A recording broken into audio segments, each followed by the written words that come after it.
Habarigani.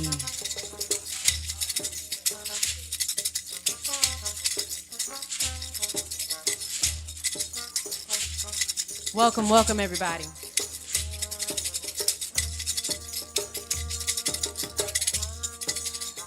We are Ekpe's African Jazz Ensemble.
Odunde, Odunde,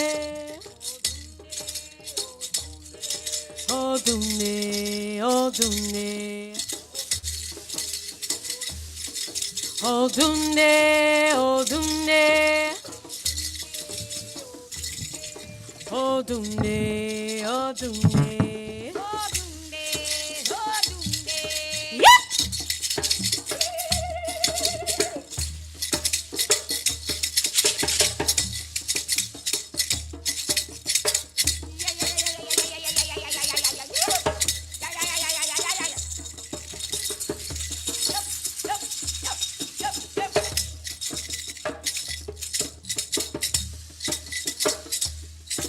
Odunde, Odunde, Odunde, Odunde,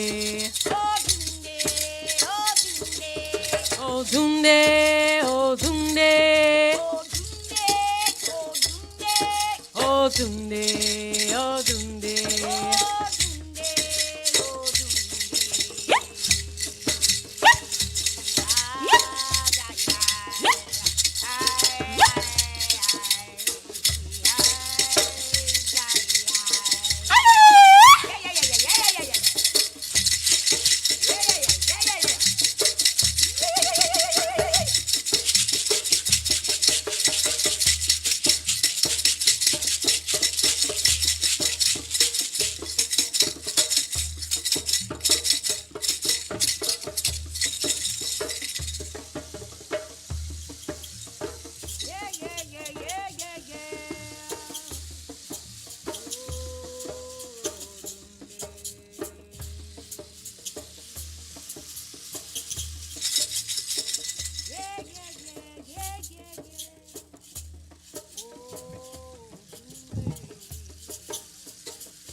Habarigani.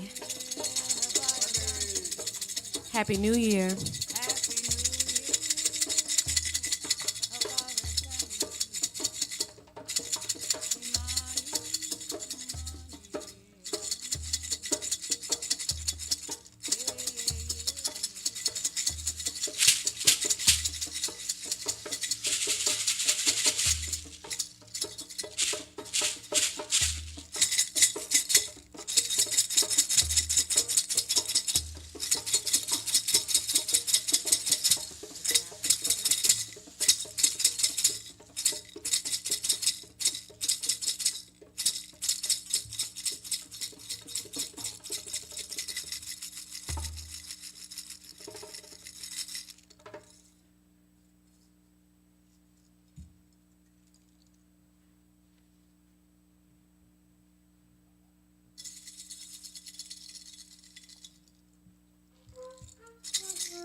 Habarigani.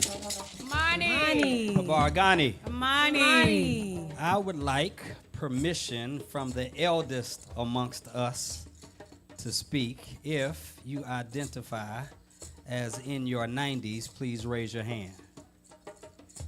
If you identify as in your 80s, please raise your hand. May I please have permission to speak? Yes. Thank you so very much. Who might be the youngest amongst us? If you identify as 2, raise your hand. As 3, raise your hand. If you are 4 years old, raise your hand. If you are 5, is there anybody amongst us 6 years old? 7, 8. Do I have your permission to speak? Please say yes. Thank you so much. If you are glad to be alive, put your hands together and thank our Creator for your life. Yes, ma'am. Oh, yes. Well, we are so glad you are here. And do I have your permission to speak? Thank you so very much. One more time, y'all put your hands together. Thank our Creator for your life. It is a gift for us to be here today. I am Dr. Earl Fisher. I'm the pastor of the Abyssinian Baptist Church where you are today. It's affectionately referred to as the Blackest Church in Memphis and Shelby County. And you should know exactly where you are. Few things in terms of housekeeping. If you need the restrooms, directly through those double doors, the first door to the left for the men and the second door to the left for the women. You might need some other things while you are here. If you are an Abyssinian, please wave your hand. If you are a member of Abyssinian Missionary Baptist Church, y'all look around. And if you need anything, please don't hesitate to ask any of us. You do not have to bring the pastor all of the requests. That was a weak laugh and no amens right there. You don't have to bring the pastor. Wave your hand again, Abyssinian family. You can ask any of us anything. We'll do our best we can to serve you. Again, Habarigani. Imani. Family, I'm grateful to be here on this sacred occasion and at this theological threshold, the final day of Kwanzaa, the first day of the new year. It's a moment suspended between sacred memory and spiritual possibility. And so I want to do all I can to share all I feel the Spirit leading me to share, so that when I sit down, I'll do the best impersonation of my wife I can, and I'll just be managing the technology.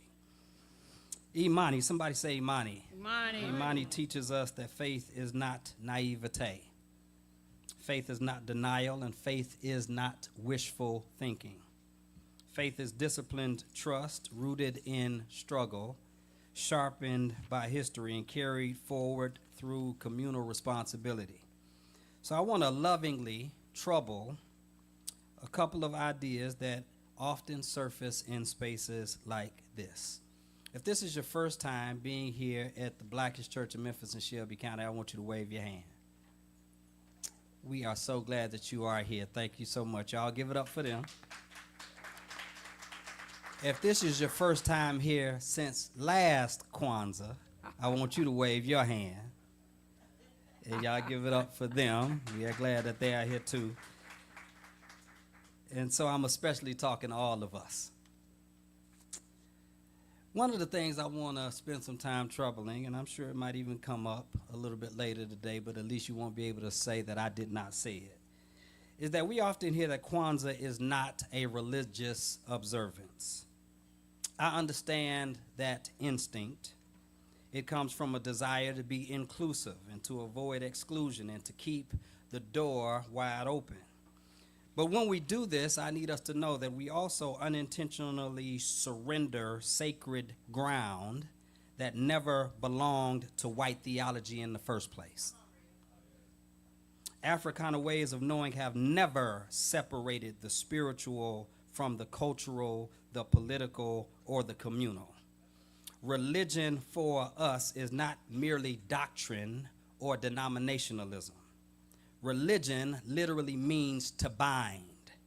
It is a binding. It is binding us to God through our lived realities. It is binding us to our ancestors who are still speaking. As a matter of fact, I often say to those who come to this sacred space for the first time, you see something in this sanctuary you won't see in any other sanctuary in the city of Memphis. To my left and to your right is our ancestral altar. And this is not some decor that we've put forth for Kwanzaa. What you see around you is what you see in Abyssinian each and every day. So on this altar, we honor the founding members of Abyssinian.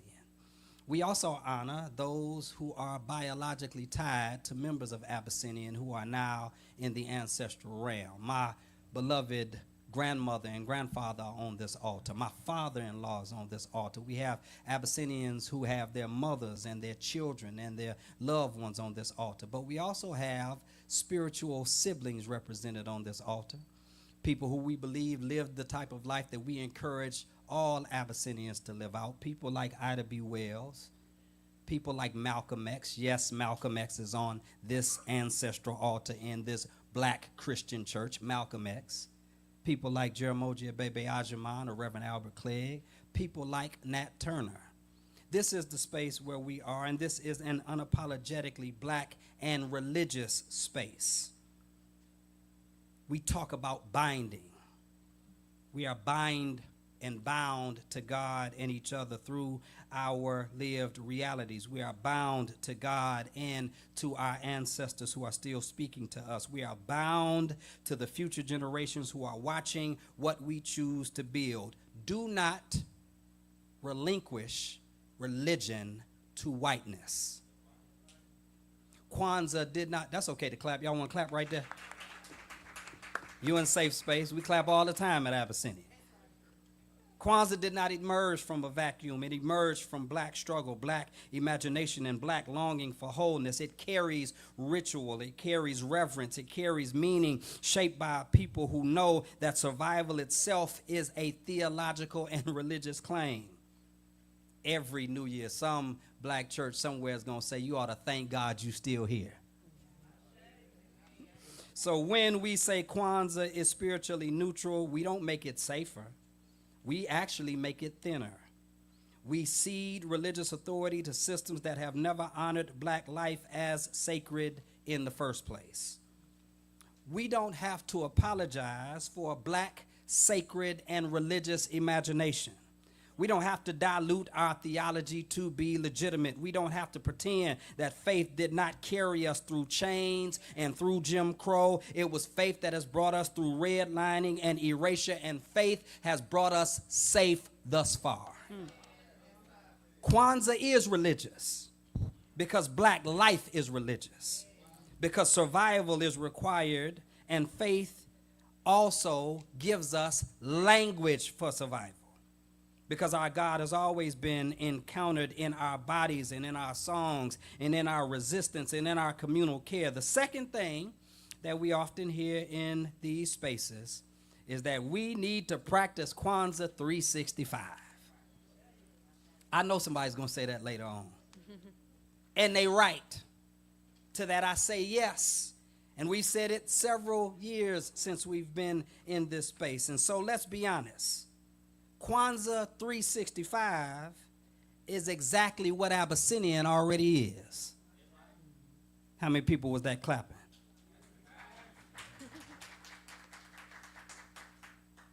I'm going to sit where y'all sit so then I can show y'all how to respond to people. Yeah, I'm gonna show y'all how to respond to people when they say stuff like this. You are literally in a space that is Kwanzaa 365. Look at your neighbor and say, welcome home. Look at your other neighbor and say, welcome home. We live emoja when we organize. We practice Kujichagulia when we refuse to let other people define our worth and our religion. We embody Ujima and Ujama when we build collectively and circulate care. We commit to Nia when justice remains our compass. We honor Kuumba through imagination and prophetic creativity, and we stand on Imani. Say Imani.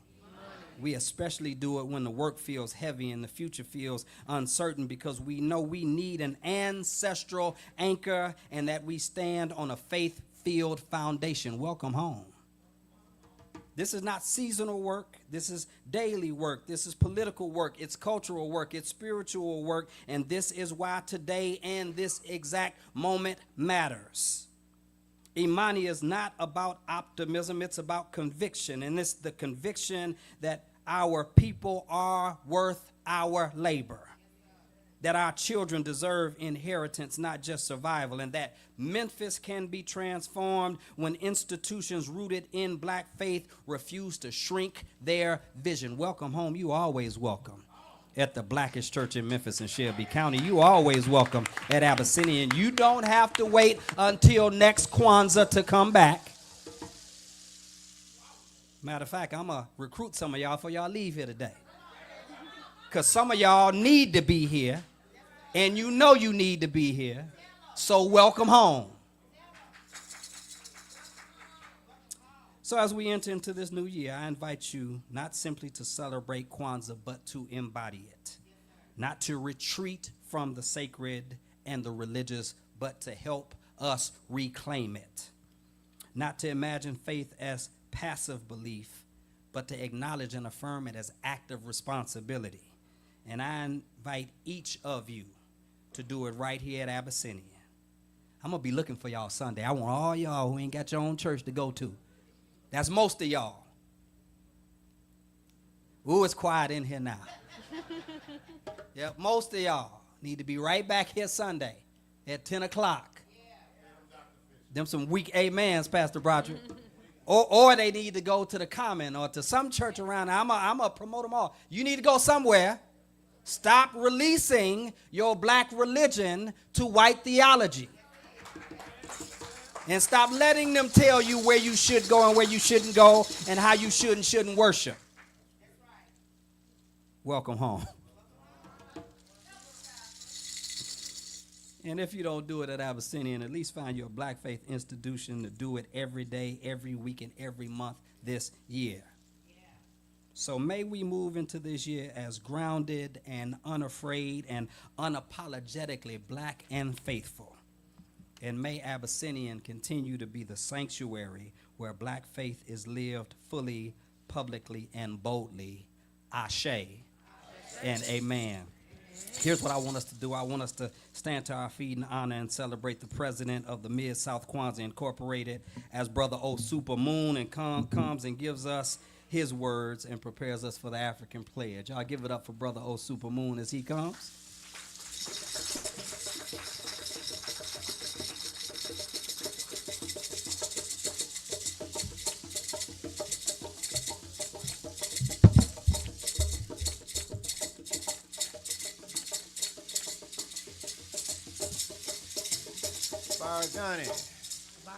Imani. We want to thank everyone for coming out and celebrating the last day of Kwanzaa. So we're going to really have a good time in here today because this one should take us into the next year. And we're glad to see all our beautiful faces in here this evening. Okay.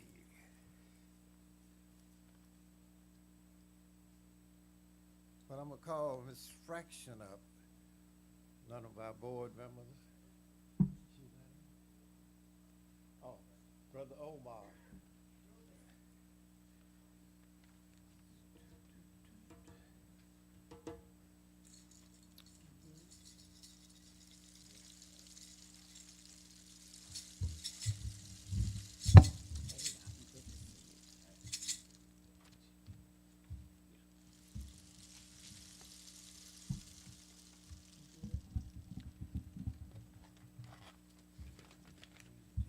Okay, you can, first off, may I have your permission to speak to the oldest person here? Good, thank you. I knew somebody was older than me, but I didn't know who. Okay, I'm going to do the African pledge, and you will repeat after me. We are an African people. We will remember the humanity, suffering, glory, and sufferings of our ancestors. We will remember the humanity, glory, and sufferings of our ancestors. And honor the struggle of our elders. And honor the struggles of our elders. We will strive to bring new values. We will strive to bring new values. And new life to our people. And new life to our people. We will have peace and harmony among us. We will have peace and harmony among us. We will be loving, sharing, and creative. We will be loving, sharing, and creative. We will work, study, and listen. So we may learn. So we may learn. Learn so we may teach. Learn so we may teach. We will cultivate self-reliance. We will cultivate self-reliance. We will struggle to resurrect. We will struggle to resurrect. And unify our homeland. And unify our homeland. We will raise many children for our nation.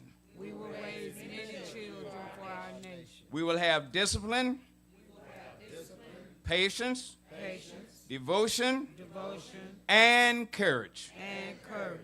We will live as models to provide new direction for our people. We will be free and self-determining. We are African people. We are African people. We are African people. We are African people. We will win. We will win. We will win. We will win. Ashe. Ashe. Ashe. Ashe. Thank you.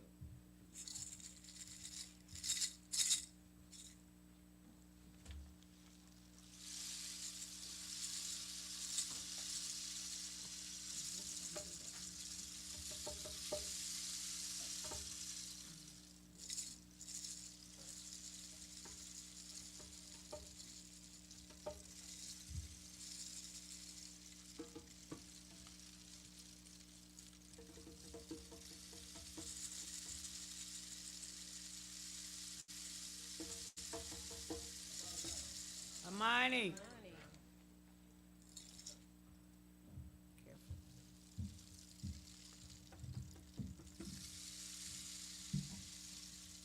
So would you please join us in the libation to the ancestors? I'll be the libator, and you all will be the audience.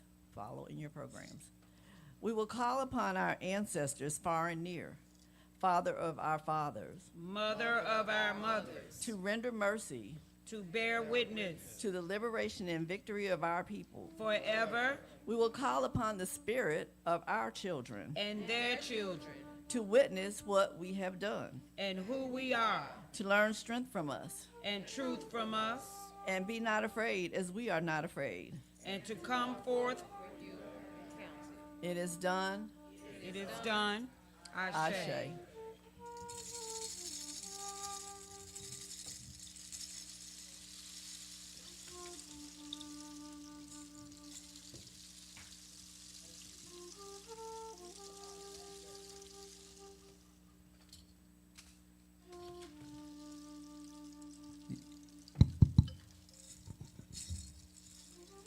I want us to give some serious thought to our history, because our children need to know who they are and where they came from. And we need to teach them from day one, from the time they come out of the womb and go through the cradle all the way to meet our ancestors. Because many of us don't know our history. If you go back in time and you look at the archaeologists and the anthropologists that dug up bones around the earth, mainly from Mother Africa, they found bones that belonged to a black woman that were 3.2 million years old. And then you had bones that were from China, over 300,000 years old. Bones that belonged to a black man in Eugene, Oregon, 40,000 years old. But at that time, there were no white people here. They were not on the earth. And then when you go down the wheel of time, you'll find that the oldest white people that have been here were 6,000 years old. Not 6 million, not 6 trillion, but just 6,000 years old, and they came from us. They came from us. They didn't create us, but they came from us. And now today, they want you to think that we came from them, that we are their stepchildren, that we are their, their slaves on the plantation, and that you owe them, but they don't owe us. But I want you to go back and know your history. And when you know your history, you teach that history to your children, so their minds are not twisted in the wrong direction, thinking that they are not who they really are. And white folks are more than what they should be. So when you go back in time, let's go back to Khufu. Khufu is a pharaoh who built a pyramid, something that was 480 feet tall, taller than any building in the city of Memphis. Had 2.3 million stones in that building, set in the middle of a desert, where the temperature was over 100 degrees, but inside the pyramid it was a comfortable 68 degrees night and day, with no central heat and no central air. But this man wrote our history, and we need to make sure we know our history. And in this transition from this life into life everlasting, we say Ashe. And then you go to Imhotep. Imhotep is the world's first recorded multi-genius, some 6,000 years ago. Everything that Hippocrates learned about medicine, it was taught by Imhotep. Everything. But Imhotep, a medical doctor, a poet, a builder, a writer, and in this transition from this life into life everlasting, we say Ashe. Ashe. And then we go to Khafre. Khafre built the second tallest pyramid in the African desert, and really the second tallest pyramid on earth. But Khafre, he also built the Sphinx. And think about this, a pyramid. White people have put our pyramids on the back of their dollar bills. Look at it today. You see a pyramid on the back of a $1 bill? What's up there? It's a pyramid with the all-seeing eye of Ra. Ra, the God that we created. But they stole it from us. And they also took the Sphinx, which was another creation by Khafre. Took the Sphinx, and they put the Sphinx on the back of their money as well. Stole our images. And downtown in Memphis, they got another pyramid downtown in Memphis that they stole from us. Thieves and robbers, murderers, but they stole it, and they want you to think it never belonged to you. But then when Napoleon saw this pyramid laying in the desert, 210 feet long, 6 stories tall, he took a cannon and blew the nose off it because he knew it was a black man. The body of a lion, but the head of a black man. He blew the nose off so you would know who you were.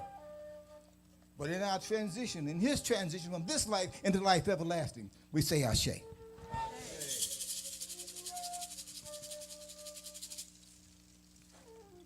And I want to go to other people in our world that have been murdered. Not just the people in Egypt, but when I go to Ida B. Wells, who had a newspaper office in Memphis, and they did what with it? They burned it down. Yes. They burned it down. But she never quit printing because she wanted to know what was going on in your neighborhood and in this country, so you would know how to wake up and stand up and defend yourself against white racism. But in her transition from this life into life everlasting, we say Ashe.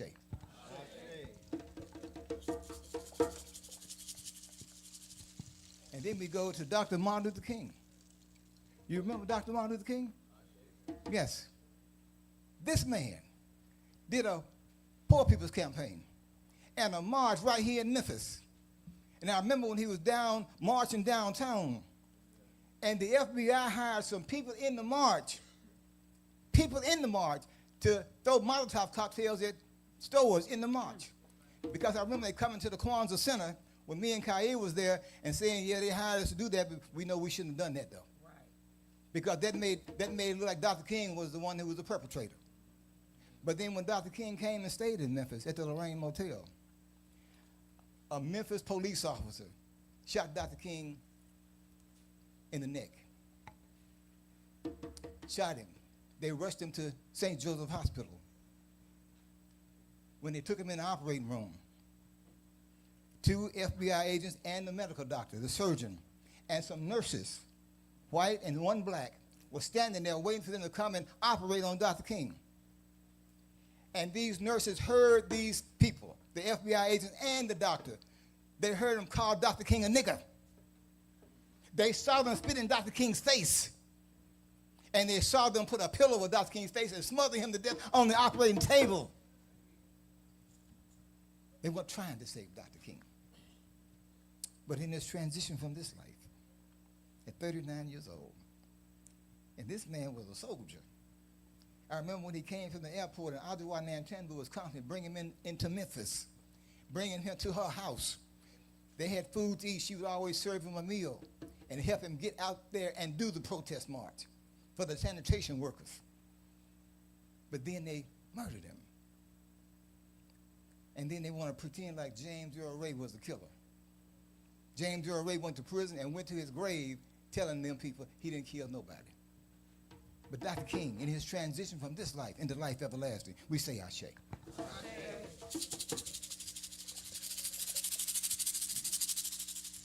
Dr. King's brother, who picked up the Poor People's Campaign March on Washington, he picked up that banner trying to help his people again. And when his wife had gone shopping, when she called the house to find out he didn't answer the phone, she rushed to the house.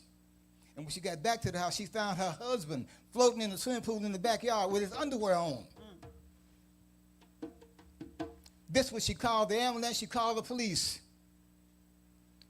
And when they looked at his body and took it to the hospital, they found bruises around his neck and around his back because they knew he had been choked to death. And she had them do an autopsy, and there was not 1 drop of water in his lungs. They say he didn't drown. Somebody killed him. It was agents of this federal government. They named the bridge right there by the fairgrounds. Alvin King Bridge. But they lying. Because these people killed Alvin King, and you don't name nothing after those killers. But in his transition from this life into life everlasting, we say Ashe.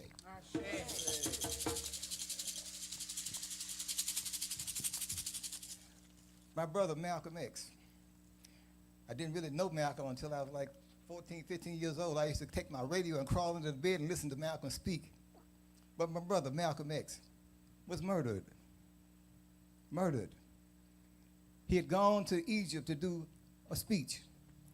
And while he was in Egypt, agents of the FBI gave him a dinner and poisoned his food. He had to be rushed to the hospital and get his stomach pumped.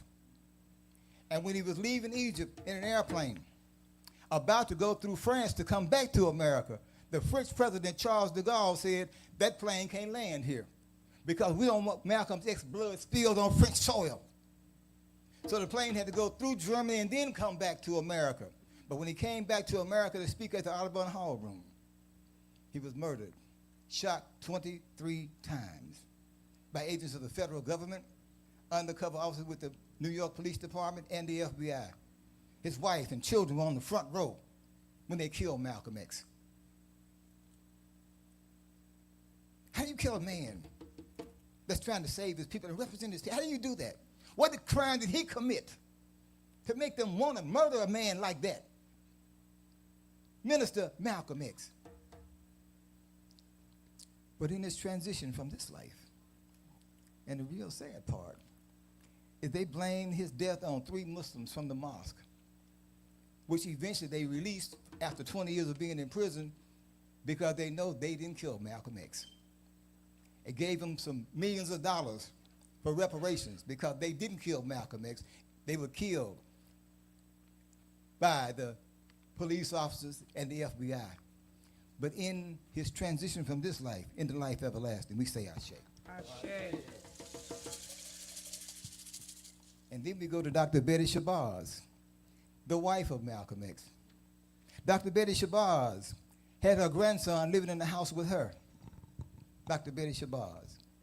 And when she passed away, it's because somebody had set the house on fire, and they blamed it on her 12-year-old grandson. Dick Gregory went and got a copy of the fire report.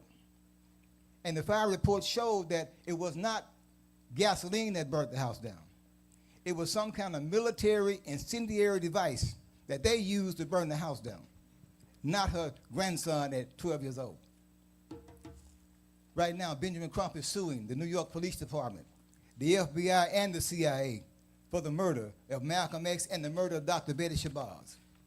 And in her transition from this life, and she was burned over 80% of her body. Less than 2 weeks later, she was dead. But in her transition from this life into life everlasting, and right now her own children are suing the police department and the FBI for the murder of Malcolm X. But in her transition from this life into life everlasting, we say Ashe.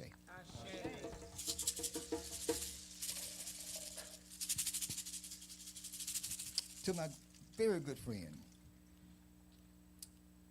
Minister Chokwe Lumumba, not Chokwe Lumumba, but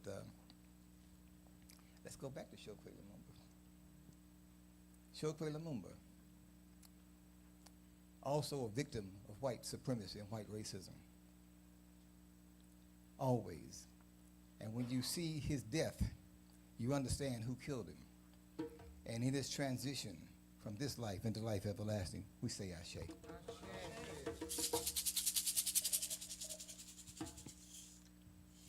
Brother Patrice Lumumba. Patrice Lumumba, the prime minister of the Congo, fought to save his people. Patrice Lumumba. Back in the day, this man named King Leopold wanted the victims of the Congo to pick rubber. And I got pictures right now. I wish I could just send them to you. If I had your email address, I would send it to you. But these are pictures of the black men and women in the Congo and children who had their hands chopped off because they didn't pick enough rubber.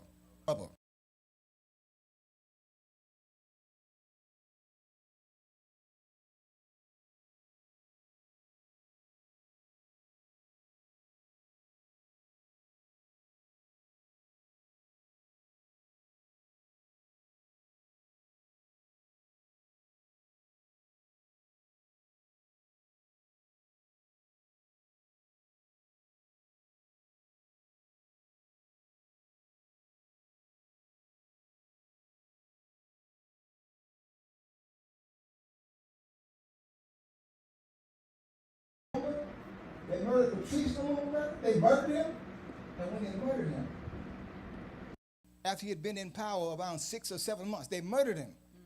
Then they buried him in a shallow grave.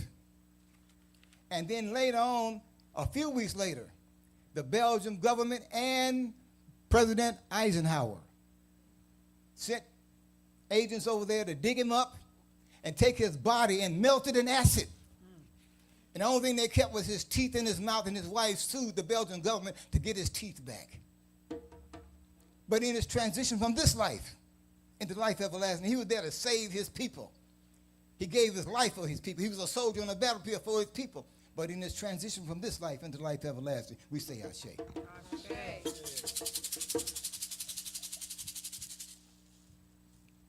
I want you to help me with people that you know in your family that have made a sacrifice in your family. I'm going to start with my own father. My own father, a family with 16 boys and girls. Everybody looked light complected. Everybody. Almost like a white person. Everybody had straight hair because they had come off of a plantation in Lake Arthur, Louisiana when they were right prior to slavery. But when they were released and allowed to go free, their parents let them go free, and they were 16 children with straight hair and light skin. But they didn't like white people because they knew what had happened to them. And when my father was on the plantation, a 40-acre plot down in Greenville, Mississippi, they called it sharecropping.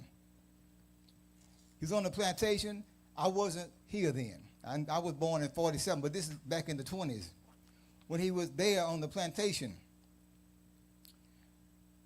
with my father, my mother, and 3 siblings, a white man who owned the plantation came down to the plantation and knocked on my father's door. Said, Ed, can you step outside? I want to talk to your wife. And he said, what you want with her? Now my father, 5'4", about 140 pounds. And this white man, about 64, about 250 pounds. I want to talk to your wife. And my dad said, what do you want with her? I just want to have a little sex with her. And my dad got into a tussle with this white man. And my dad wrestled a shotgun out of his hand and blew his head off and dragged his body underneath the back porch. And he got my brother in Greenville to take him to Memphis. And he never went back to Mississippi. I kissed the ground he walks on even to this day because he felt like you ain't going to touch my family without me touching you. And in this transition from this life into life everlasting, we say Ashe. And let's talk about your family. Members of your family that you know have been here, gone, and left behind you things that you fell in love with and knew that you should have kept in your heart. Let's talk about your family members. Anybody want to start? Reuben Barnes Singer. Ashe. Ashe. Ajua, my sister. Oh, yeah. Ashe, Ashe, Ashe. Ashe. Ashe. Ashe. Kaia Nantanbu. Ashe. Ashe. Ashe. Ashe. Ashe. Ashe. Ashe. Deetta Smith. Ashe. Ashe. Ashe. Ashe. Oh, my brother. DK. Yes, I love that brother. Ashe. Yes, Ashe. Ashe. Ashe. Ashe. Alfred Rudd. Ashe. Benny Nelson West. Ashe. Ashe. Ashe. Ashe. Ashe. Ashe. Ashe. Roy Lee DeBerry Sr. Ashe. Sing. Ashe. Ashe. Ashe. Ashe. Ashe. Minnie Mae Douglas, Ashe. Ashe. James Henry Douglas, Ashe. Ashe. Ashe. Ashe. Ashe. Ashe. Ashe. John Lee Bullock Sr. Ashe. Yes. Ashe. Ashe. Ashe. Ashe. Ashe. Ashe. Ashe. Oh.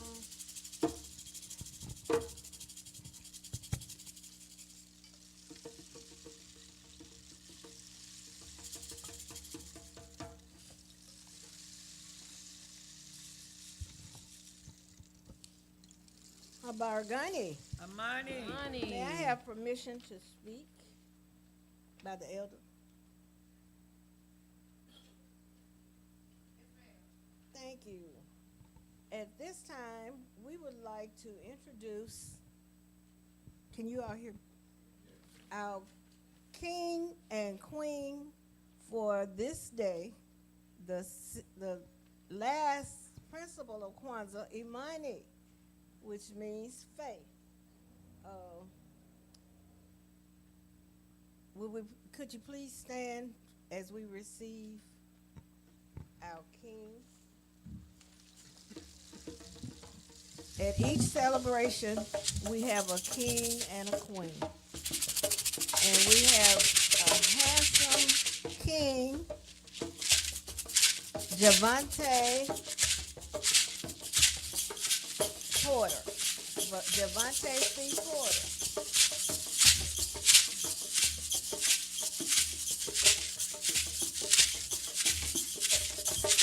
He's a senior. Javante is an alumnus of Melrose High School, where he graduated as valedictorian.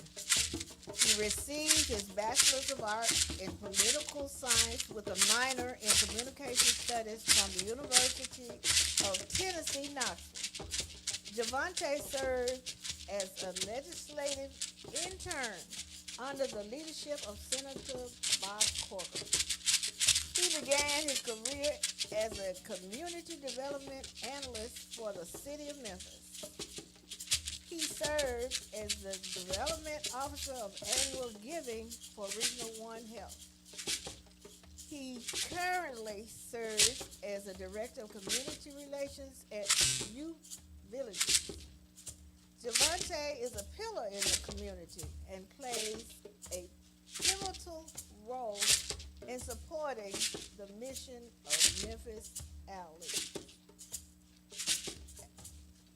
In addition to serving as co-chair for Memphis, Javante is the board chair for City Year Memphis.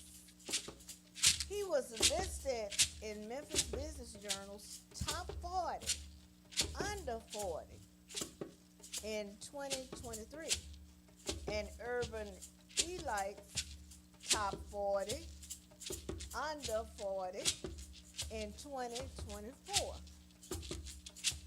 He is a member of the Greater Memphis Chamber's Young Professionals Council, City of Memphis. Also the City of Memphis Historic Melrose Advisory Committee. Leadership, Memphis, 45th Executive Class, New Memphis Institute, Embark alum, and City of Memphis Urban Fellow. In the downtime, Javante enjoys spending time with his wife, Shelby. Wave your hand, Shelby, if you're here.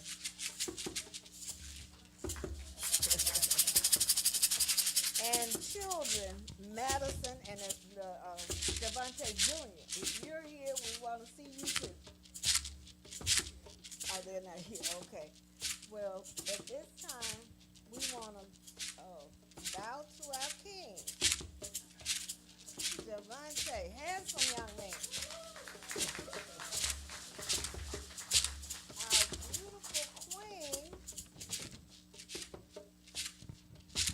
Our beautiful queen is Mrs. Hazel Glover Jones. She grew up. Now everybody knows Hazel. She grew up in Orange Mound, the street from Melrose High, across the street from Melrose High School, and attended Melrose for 11 years. As a child, she was baptized at Mount Gilead and is a willing worker there now and a volunteer for everything. She has always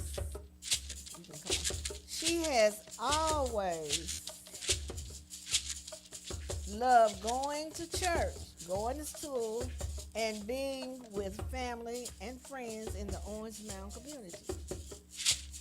At Mount Gilead, she works with the youth department as a Sunday school teacher, president of the missionary department, on the bereavement committee, and we showed love.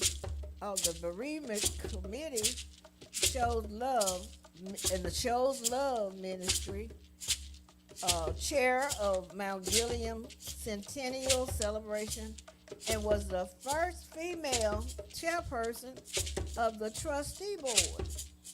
I told y'all Hazel is involved with everything. Everybody knows Hazel. Hazel is a Lemoyne College graduate and former educator. She retired from the Tennessee Department of Human Services, where she was a supervisor in the child care department. She's a member of Delta Sigma Theta Sorority Incorporated, where she has served as president and vice president. She and other members of the Melrose alumni were instrumental in saving the Dallas Street Melrose High School from being torn down. Let's give that a hand. Because now you know the community has a beautiful, beautiful library there.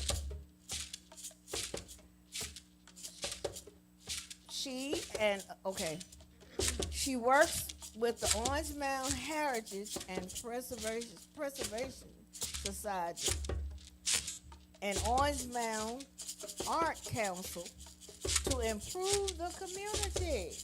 If you've been down that street, you can see all of the improvements that's going on. Orange Mound is something. Hazel was interviewed by the New York Times about growing up in Orange Mound. So we give honor to our handsome king and our beautiful queen, because they are somebody. Congratulations.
Africa. We love Africa, so come to Africa.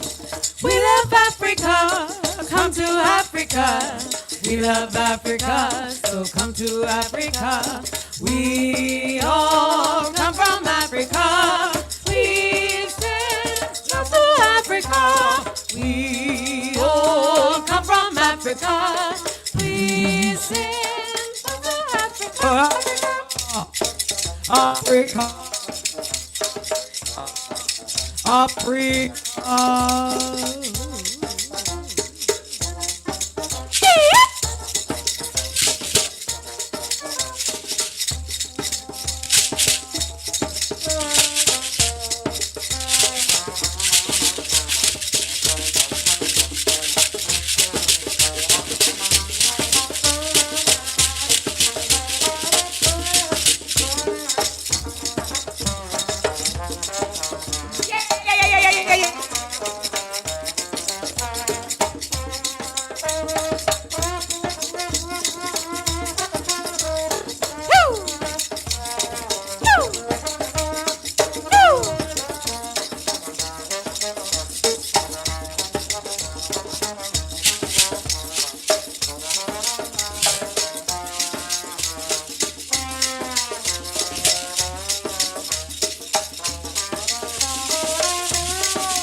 We love Africa, so come to Africa. We love Africa, come to Africa. We love Africa, so come to Africa. We all come from Africa. We send come to Africa. We all come from Africa. We send come to Africa.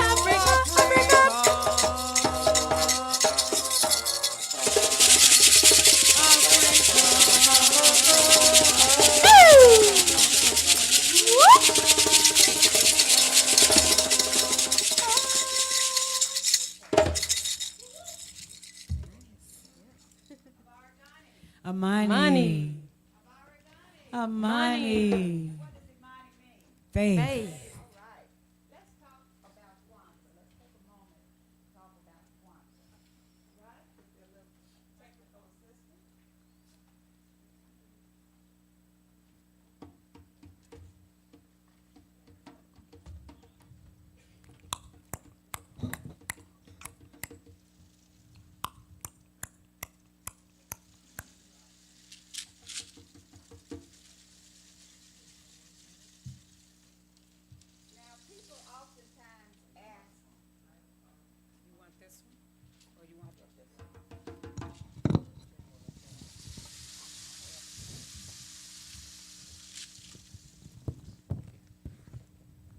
Oftentimes ask, what is Kwanzaa? What is Kwanzaa?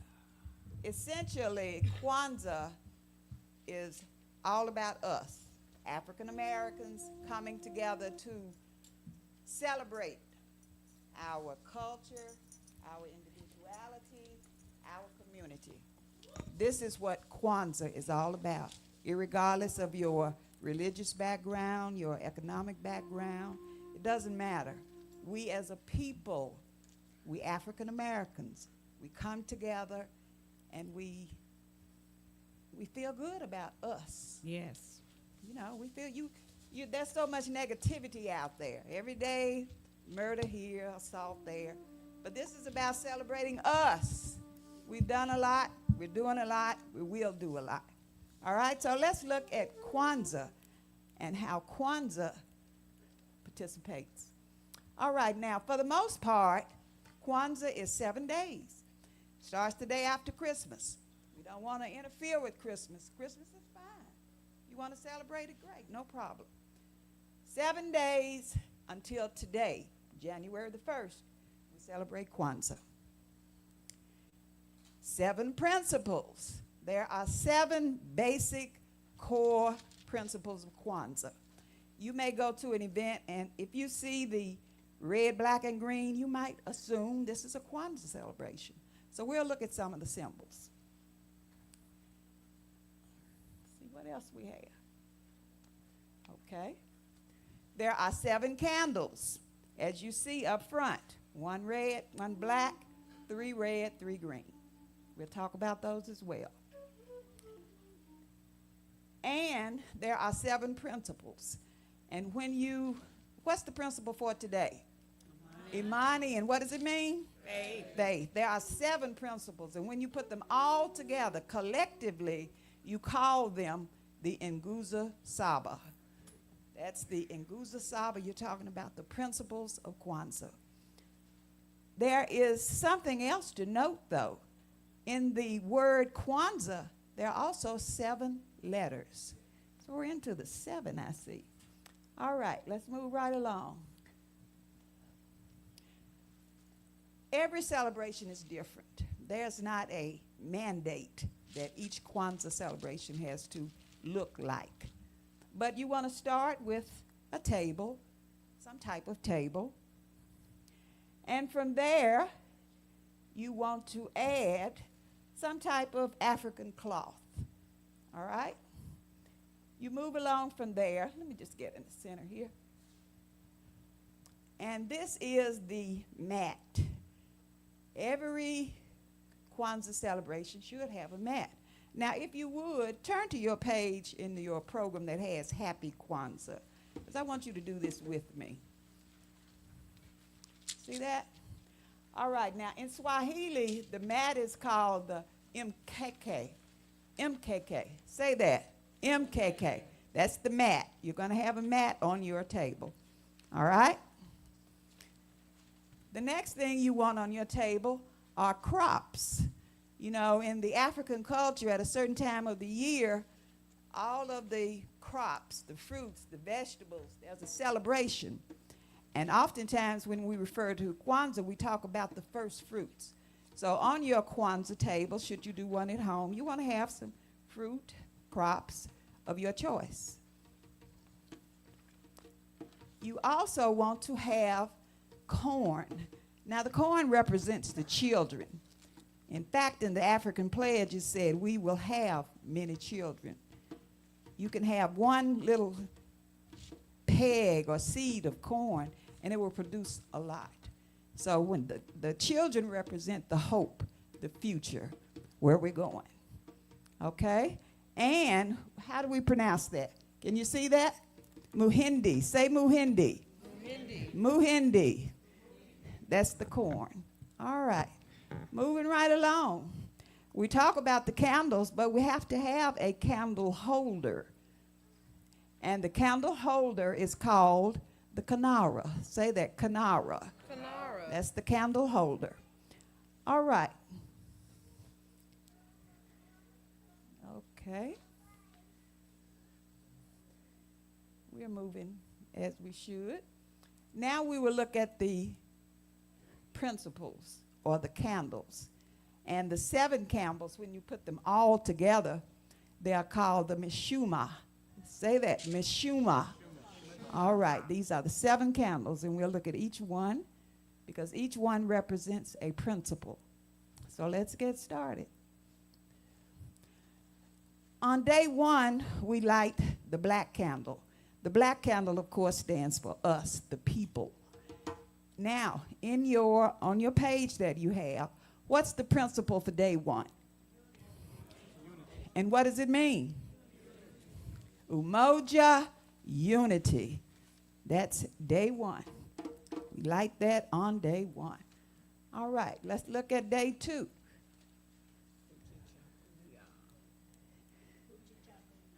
Yeah, you're ahead. That's great. Day 2 is Kuja Chakalia. And what does it mean? Now, on day 1, we light the black candle. On day 2, we start with the red candle, which represents the struggle. You know, we're in it. We are in it now. We'll always be in some type of struggle. All right? and you light the red candle that is nearest the black candle. That's how we get started. Okay? Let's look at day 3. What's the principle for day 3? And what does it mean? Collective work and responsibility. All right, on the 3rd day, we light the green candle that is nearest the black candle. And the green stands for the progress that resulted from the struggle. All right, let's move right along to day 4. What's the principle? And what does it mean? Cooperative economics. And someone read what cooperative economics has on that page. Someone stand up and read that, please. Say it out loud. Anybody? Day 4. Our Say it. vision to enhance the quality of living in Orange Mound community for our residents. That's what Okay. you have for there for that. In fact, if you look at each one of the principles, it's built around the community. It's all about the community growing and keeping the community together. All right, let's look at day 5. What's the principle? And what does it mean? Purpose. All right, someone read purpose. What does it say? What's the action associated with purpose? For the community, setting goals, not from an individualistic standpoint, but coming together, agreeing to disagree, but do what's necessary for the community. All right, let's look at day 6. What's the principle? Which was yesterday, and what does it mean? Creativity. What's the action to show creativity? Better and more beautiful. Better and more beautiful. That says a lot. Better and more beautiful. All right, let's go to today, which is day 7. What's the principle? And what does it mean? What's the action for faith?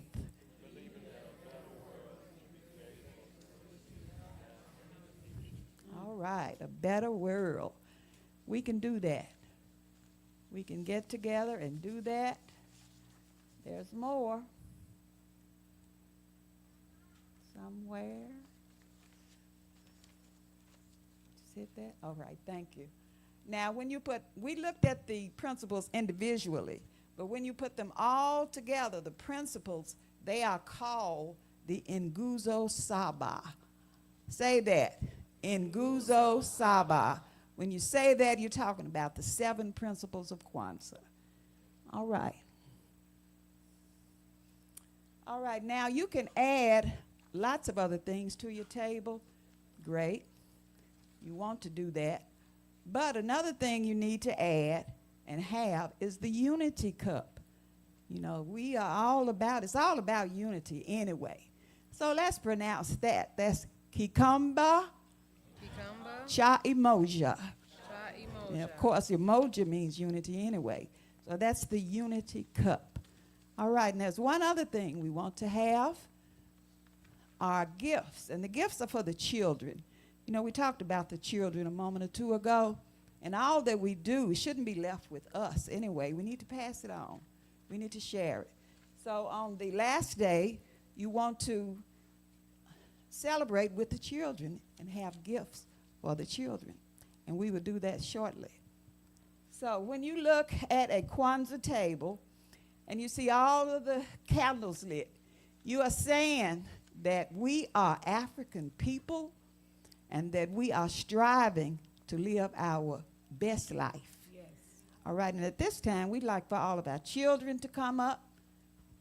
Any children, all children, please join me. Let's give our children a hand as they come up. First, go over to her. She's going to give you something over there, and then come over here. You want to do that, Ebony? That's okay. Come on, line up over here. We'll all get it done.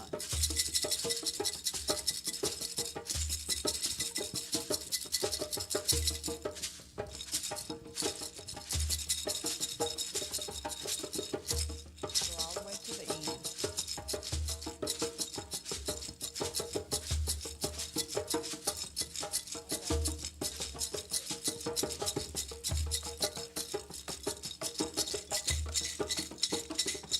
Don't they look wonderful?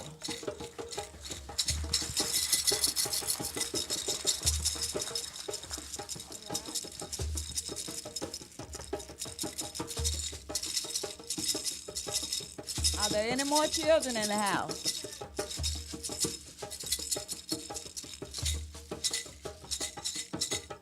Which one of you can read that? I need one of you all to read that. Are these all the children? Okay, at this time we will have a reading by one of the children.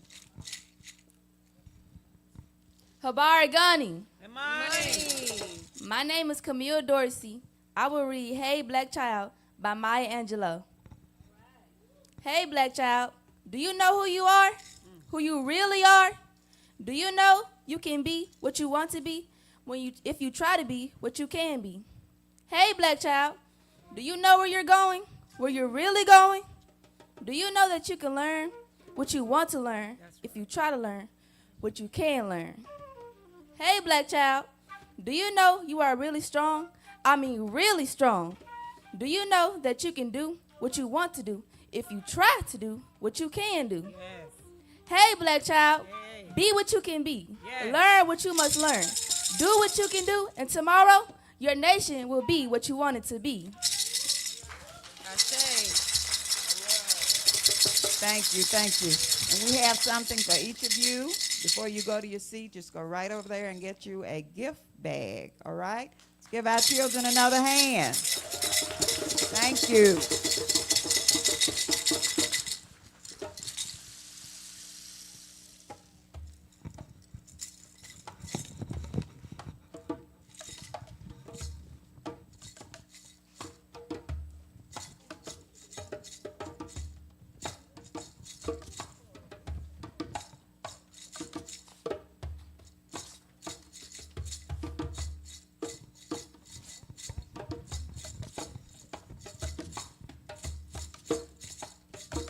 Yes. Yes.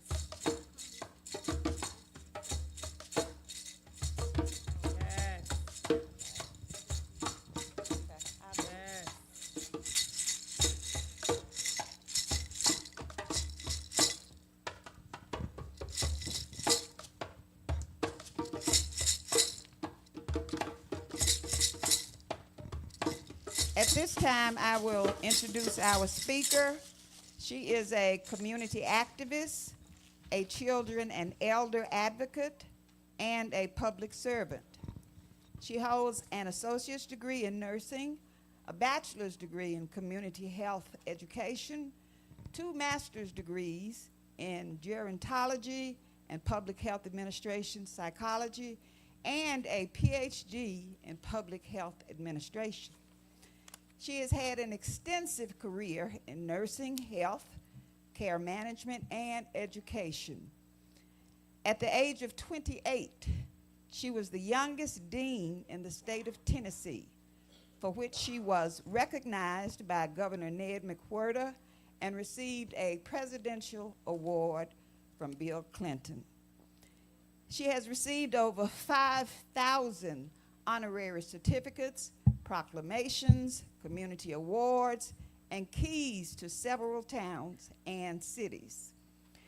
In 2020, Governor Bill Lee gave her a certificate of appreciation in recognition of outstanding service in the best interest and in the highest traditions of the state of Tennessee. In the last 10 years, she has been instrumental in feeding over 10,000 individuals and families each year. She has distributed over 30,000 pieces of clothing. She has helped over 200 senior citizens from losing their homes. And she has purchased medication and medical supplies for over 10,000 elders. She has created jobs for gang members, juveniles, and teenagers. During Christmas, she donates 200 to 500 bicycles to low-income and rural children, 5,000 coats to children and homeless individuals, 10,000 toys, toiletries. As a community community advocate, she has worked side by side with prominent civil rights leaders such as Aaron Henry, Jesse Jackson Sr., Julian Bonds, Maxine Waters, and Al Sharpton. Please join me in welcoming Dr. Conita Atwater. Yes.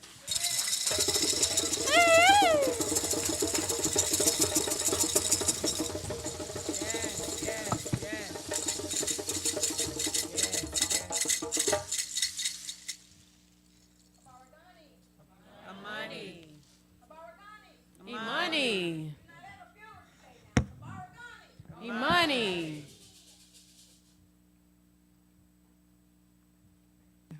Is it on? Yes.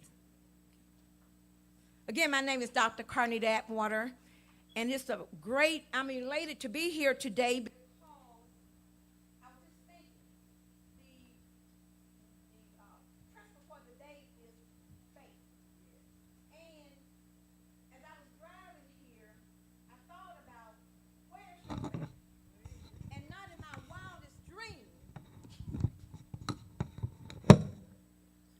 Not in my wildest dream I would be thinking I would be in the pulpit of the Blackest Church in Memphis.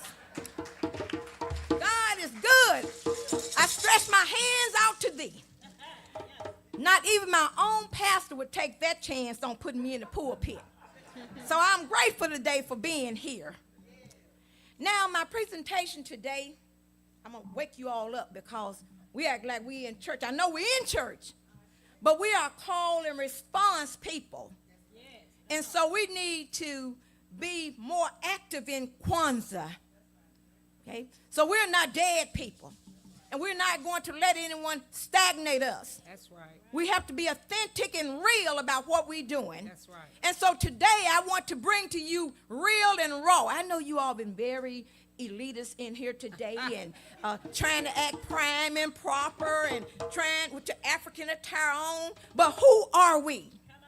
Okay. So my presentation today is faith, no hate, and we must participate. Let me say that again now. Faith, no hate, and we must participate. Oh, I'm going somewhere today now, you all. I'm trying to get around the speaker.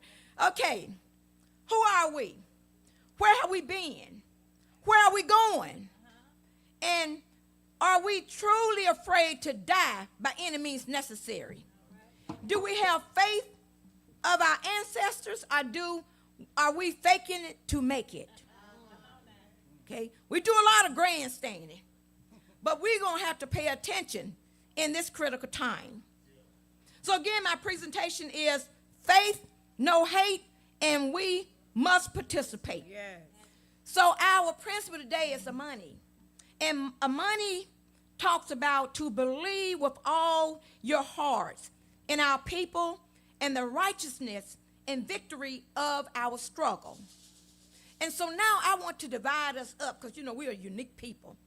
We are strange people in this land. And so I want to divide us up in the positive thinkers and the negative thinkers. Because, we have that in our community now. Okay? So let's talk about the progressive and the positive thinkers. And I want to take each letter and say something about that faith. Okay? So F, forming an alliance with your black sisters and brothers that is unbreakable. Pulling together to make our community better, solid as a rock. A, affirming that you will unify to save our race or die from ignorance.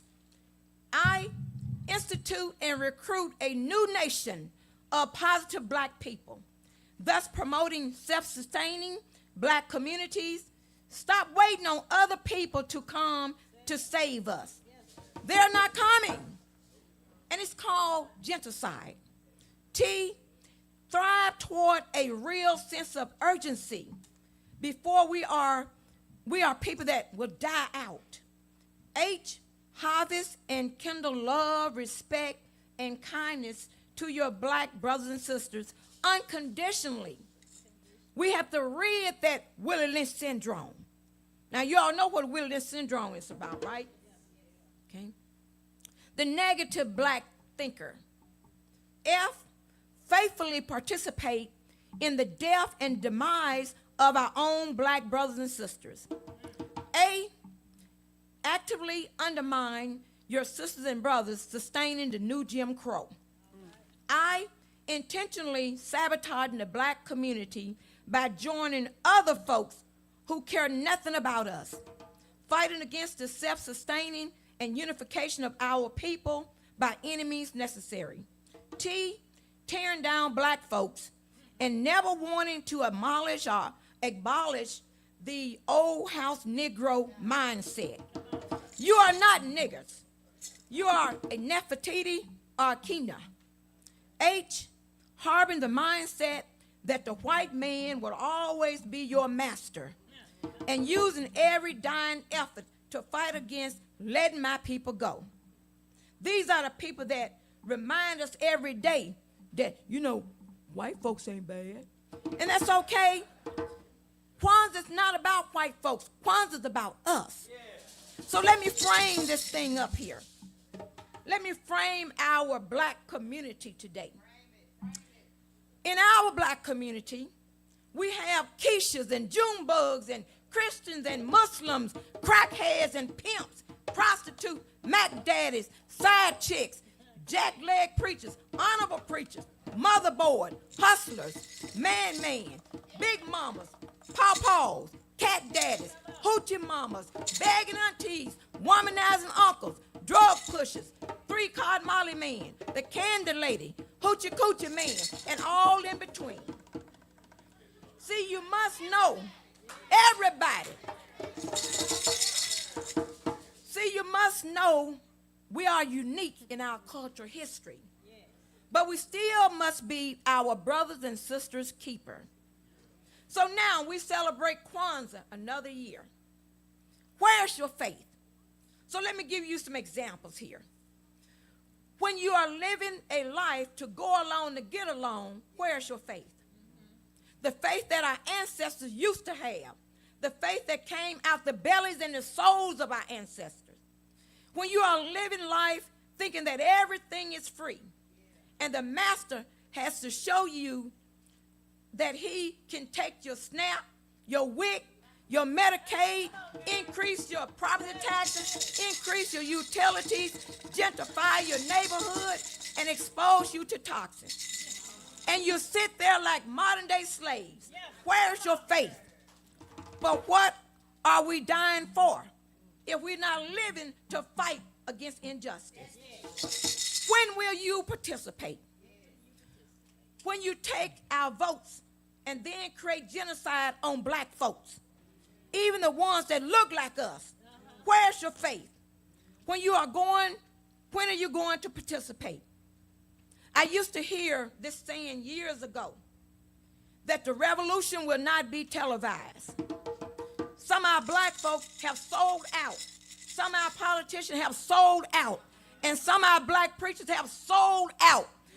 Not you, Dr. Fisher. But some of them is calling this president, this racist, fascist president, a prophet. They sold out. When you do not want to listen to your mom and dad, I'm talking to young folks, and you seek out gang members, where's your faith? Don't you know when you get killed, your mom and dad will have to bury you, not those gang members? When you do not want to listen and you go to jail, grandma has to put her house up for bail bond. Where's your faith? Mom is placing money on your books because you did not listen. Where is your faith? In this season of anti-black, we must have the faith of Tupac, the faith of Harriet Tubman, the faith of Ida B. Wells, the faith of Honorable Marcus Garvey, the faith of Queen Mother Moore, the faith of Honorable Elijah Muhammad, the faith of Malcolm X, the faith of Sojourner Truth. We must have that faith that our ancestors used to have when they crossed over the Middle Passage in the transatlantic. When people brought them over here and raped them and lynched them, take their religion away from them, broke up families. That's the faith that we must have today. Young folks, when you do not want to listen and running around robbing old folks, where's the faith? Where's your respect and the honor for your elders? When you get so grown that you think you can hit your mama, mama gonna knock you out. Where's your faith? When you get so grown and you think you can talk back to your daddy, daddy's going to send you high in the sky where you can eat some culture pie. Where's your faith? When you disrespect and curse at your teachers, where's your faith? When you talk back like you have all the answers, millennials, Gen X, Gen Z, Alpha, and you get caught up in the fatal attraction of life with racist and low-down dirty people, where's your faith? Where did you get that from? Where do you think elders have to bow down to you? When this president snatched your good jobs and cut your amenities off, only then will you have to meet the guidance of your elders. When you smoke dope and talk out your throat, where is your faith? When you call yourself an African king, but raping women on the pretext of a cultural thing, where's your faith? When you wear designer clothing, but are too stingy to go to Goodwill to buy your brother and sister something, where's your faith? When you see a black mother struggling, but you would rather talk about her and you'd rather take advantage of her sexually, where's your faith? Sisters, when your beautiful Afrocentric sisters walk into the room and you roll your eyes and never acknowledge that sister, where's your faith? When you slide up on a married man, knowing he has a wife because you think you would be a good side chick, where's your faith? When you are walking around thinking that you're a hoochie mama, but calling yourself a black queen, where's your faith? When you are driving a brand new car and the house you living in looks like a shotgun shack, where's your faith?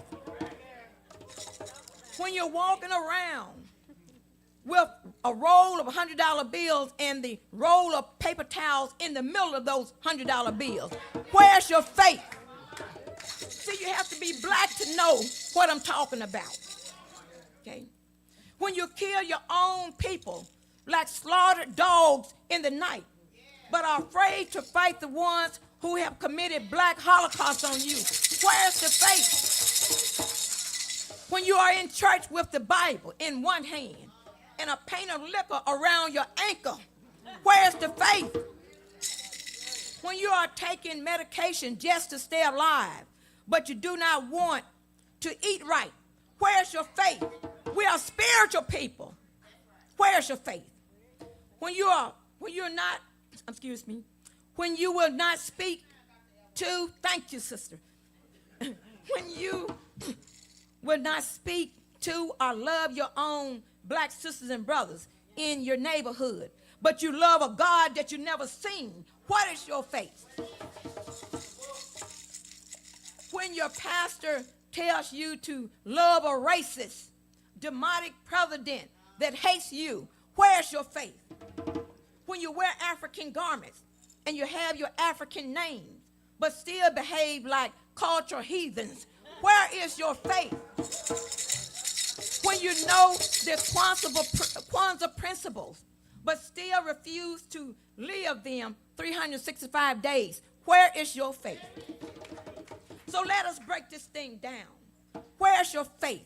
Who are we? Where have we been? Where are we going? Are we truly afraid to die by any means necessary? Do we have the faith of our ancestors? Or are we faking it to make it? See, people, we are in war. Sister Soldier said years ago, we're in war with or without your participation. We're at war. And so now we need an emergency plan. We're in a crisis now. We'd have played too much and we'd have stayed too long. And so now they have the knees on our necks. And I want to do a little bit of a play here with the children. I want about 6 or 7 children to come up to me because I'm trying to get this thing real to you. Okay? So I'm getting ready to do something to some children, and you're probably going to get mad as heck in here. But I want to stimulate that emotion in you because we as a people been playing too much and staying too long. So I'm going to, before I close, I'm going to walk down here and do something right quick. And I hope what I'm getting ready to do to these children will touch your heart, your soul, and your spirit. Okay?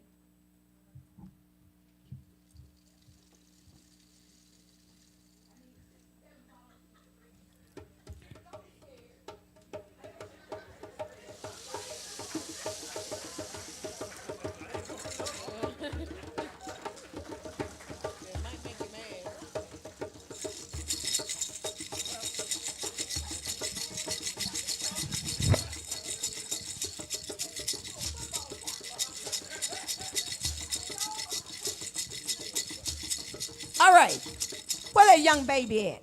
The one been running around on Kwanzaa for the whole. Bring that baby up. The little bitty baby. Where he at?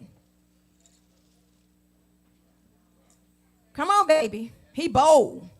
Bring him up, someone. You know he's not coming by himself.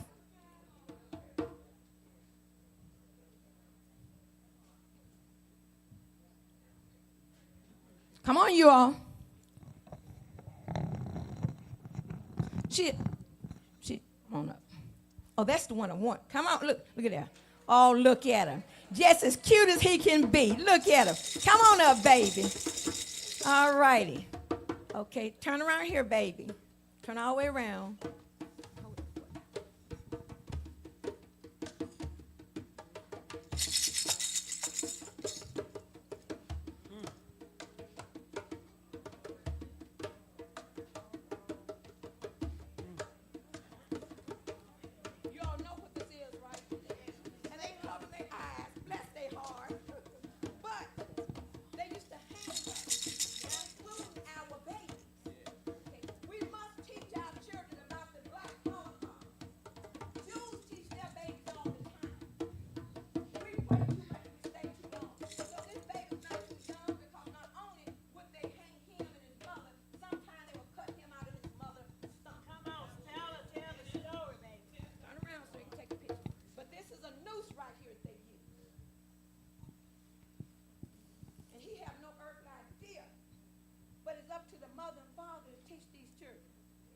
Teach them real history. The next one, come on, little handsome brother. You know what this is right here? Okay, that's why I'm going to show you. This is a slave collar, 17th century slave collar. Okay, now I'm going to put this collar on here. They used to put this collar around your neck as a slave when you tried to run off. The twigs and everything, the trees would catch and slow you down. That's why we have to preserve, and I'll let you stay right here, preserve our history. Come on, famous. He's going to be a famous football player one day. But I'm going to put you on this shackle today. Put your hand in there. These are different type of shackle. Hold your hand up like that, okay? Look at that baby looking. Okay, now, right here, these people so barbaric, they made shackles for a baby. Put your hand in there. Baby shackle. Yeah, baby. Sit right here, okay? Now,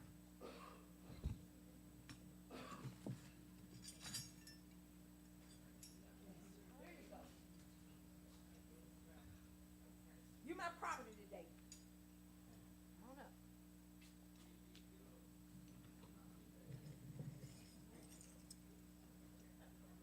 Another shackle. Come on up. And see how freely our churches put their hand out to these shackles? You have to educate them on what these shackles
knees on their neck, and they're coming after our elbow.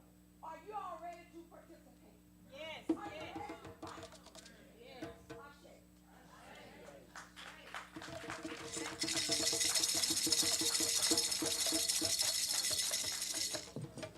It hurts bad. It will hurt. Yeah, it works for me. If you was a slave, baby. He said it hurts.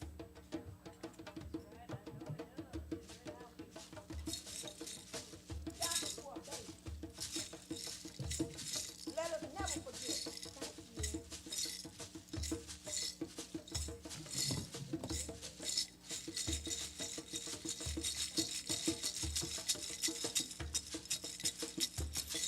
Thank you. Yes, yes.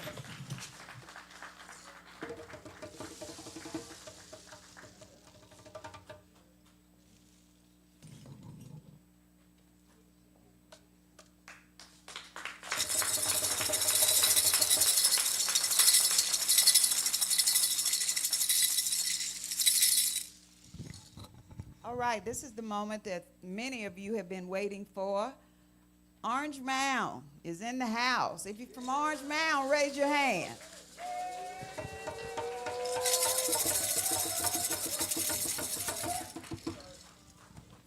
As you know, Orange Mound is the oldest black community, not just in Memphis, in the United States of America, that was built for black Americans and built by black Americans. And we aren't talking about apartments, we're talking about homes. We're talking about home ownership. And this year marks actually last year, since today is 2026, but 2025 marked 135 years of being there. Orange Mound has not been wiped out. Some communities have. Some black communities have. But Orange Mound is hanging on. And because it's hanging on, we've got people here who are representing different segments of the community. We're representing and honoring the Orange Mound community, but we have individuals here who are in the community, supporting the community. They're working to make the community better.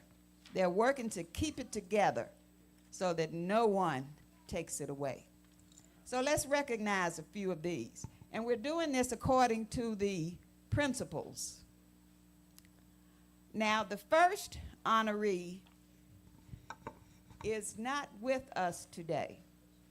She definitely wanted to be.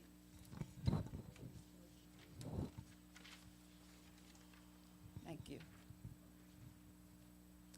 The first honoree that we wanted to represent Orange Mound was Mary E. Mitchell. And I think she has someone here to receive her proclamation. Would you do it? Come on up. Lily Jackson. Let's give Lily a hand. All right.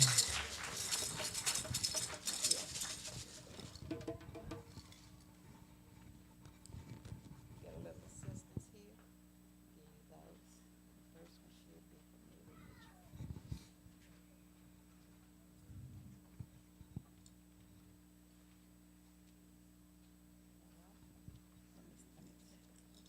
Mitchell. Okay, this says that Mid-South Kwanzaa Incorporated recognizes the Orange Mound community and Mary E. Mitchell. We honor you for embracing and supporting community building, family, liberation, and culture.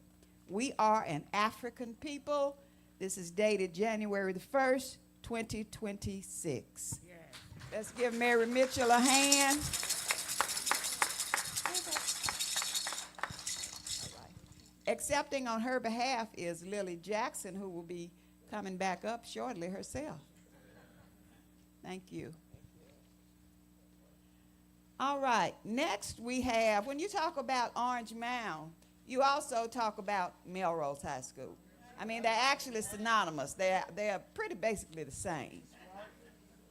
So with the representatives from the Melrose Alumni Association, all of you, would you just come on up? I know we have several here. If you are a member of the Melrose Alumni Association, please come up. And in fact, who is this but the Prez? This is the president of Melrose Alumni Association, Denise Williams. Would you like to say a word? On behalf of the Melrose Alumni Association, we really appreciate this honor. We work hard to support our babies at Melrose High School. As of today, our scholarship awards are in the $300,000 over the years of providing scholarships to our kids at Melrose High School. Any child that applies for the scholarship, any child that gets to their institution of higher learning, they do get a scholarship. So we have never rejected any child for any reason, grades or whatever. If they get to the institution of higher learning, they will get a scholarship from us. And we stay in touch with our kids, and we want everybody to know everybody can be a part of helping kids go to school. That's our biggest award that we do. We also support ACT workshops. We support tutoring, anything educationally centered, that's what we do. Our babies can learn. So we appreciate this opportunity. We're proud of what we do, and we work hard and strive daily to support our own babies. Those are our babies.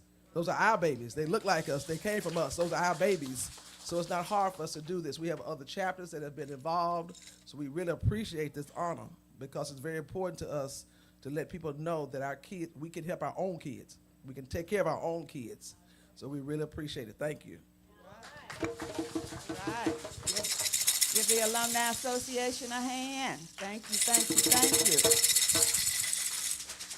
you. And they are representing the principle of Kuchachagalia, which means that we do for ourselves. We can think for ourselves. All right, let's move on to the third principle, which is Ujima, collective work and responsibility.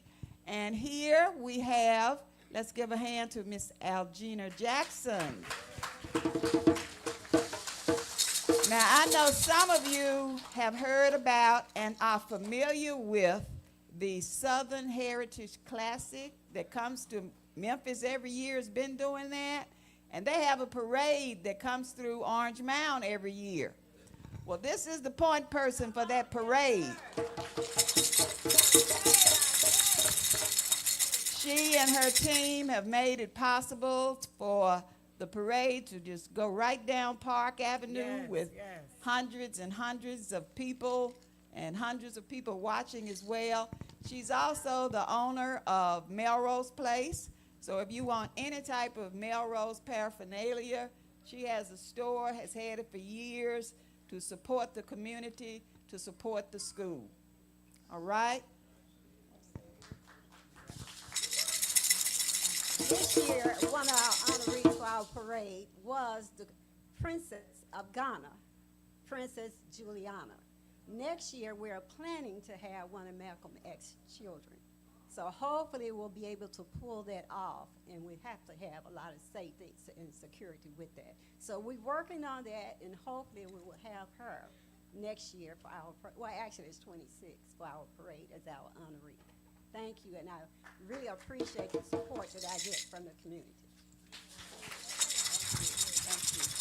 And for each person and organization, there's additional information in your bulletin, your program. All right, moving right along. Let's talk about the historic Orange Mound Collaborative Group. Would those members come up, please? The Orange Mound Collaborative Group. You know, Orange Mound is on top of it. They have a group that puts their boots to the ground to make things happen in the community. They are aware of everything that comes in, everything that goes out. They have various projects to support the community and keep the community alive. President LaTanya Blankenship, I think you might want to say a word or two. I am the Public Relations Director for the Historic Orange Mound Collaborative Group, which we have done great work in the community, and for the past few years that I have been a part, I just want to simply say that my family, coming up in 2026, has been a part of the Orange Mound community for now 90 years. So I want to continue my work in Orange Mound in the name of my grandmother, my precious mother, Margaret Cecil Gwen Curry, and the Gwen family who stayed at 2580 Select Avenue. Thank you. That's the Historic Orange Mound Collaborative Group. All right. And now we move on to NIA, which is purpose. And purpose is so special that we had to have two people for this one this time. All right, the first one we have, come on up, Renato Baker. Renato is doing a lot of great work in the community with young people and those who may think they can't make it. Renato has an answer for them, and he does, out of his heart, marvelous work for individuals, families, and the community. It's an honor and a privilege to stand here and receive this award. As I saw those children standing here being shackled, and I told my son, it's a different type of shackle nowadays. It's not the shackles that we see, but it's the mental shackles. And just the other day, Orange Mound took a great loss of a young man that they found. And his name is Donnell. And all the young people of Orange Mound are grieving and hurting from this situation. And the shackles that we see today are traumatizing shackles of losing multiple people to gun violence, to sickness. And those are the things that shackling our young people. So keep us all in our prayers. And the core thing that we do is to take people from being emotionally disturbed to emotionally intelligent, to learn how to deal with those traumatizing issues and not allowing their emotions to get the best of them. Thank you. Thank you.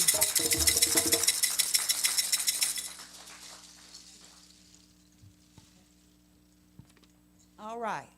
Also representing NIA, we have Keith Leachman. Come on, Keith. You probably seen Keith on the TV, on the radio, at the Black House, everywhere. Keith is the man. It's an honor to be here. It's a blessing, man, to just to live through another year of tragedy in this city, losing a lot of loved ones, a lot of kids. This motivated me to turn of the year to keep pushing. You know, it's a little cloudy, but we look high to shine. God to shine down on us, man. I thank you all. I thank y'all for having me today. Thank you. Thank you. All right. The next principle is Kuumba. What does Kuumba mean? Creativity. And we are creative people anyway. Just naturally we're creative. And this next honoree is creativity personified. Lily Jackson, come on up.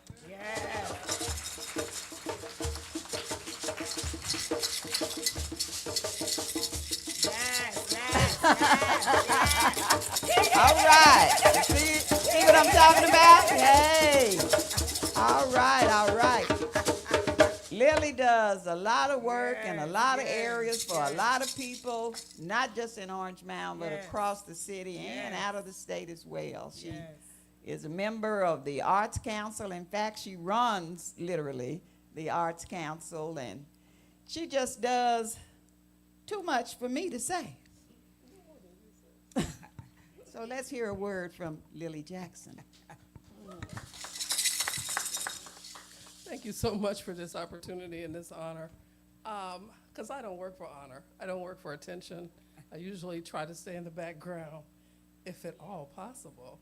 But it's not been that kind of year for us today. 2025 was Orange Mound's 135th anniversary, and we insisted that we honor all of that. And so we have been busy, busy, busy. Everybody that's been up here has been busy with me and with us. We've all been in it together. It's been a long struggle, and this is the end of it, a beautiful end to a wonderful year, to our fabulous history as African Americans, and we never want to forget our roots. Right. Yes. Thank you so much. God bless. Thank you. All right. And last but not least, when you talk about Orange Mound, you're talking about the church.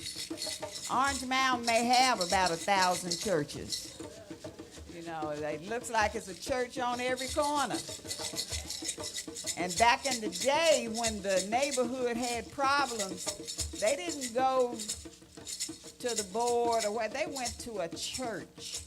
And all the members met and hashed it out, talked about whatever needed to be done. So today, representing the church in the Orange Mound community, and in fact, churches in all black communities, we have a reverend with us today. Come on up, Reverend Broderick.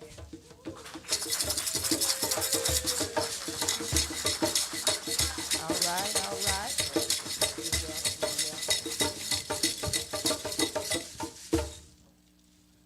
To God be the glory. Yes. Y'all don't sound like you getting glory up in here. I'm going to say it again.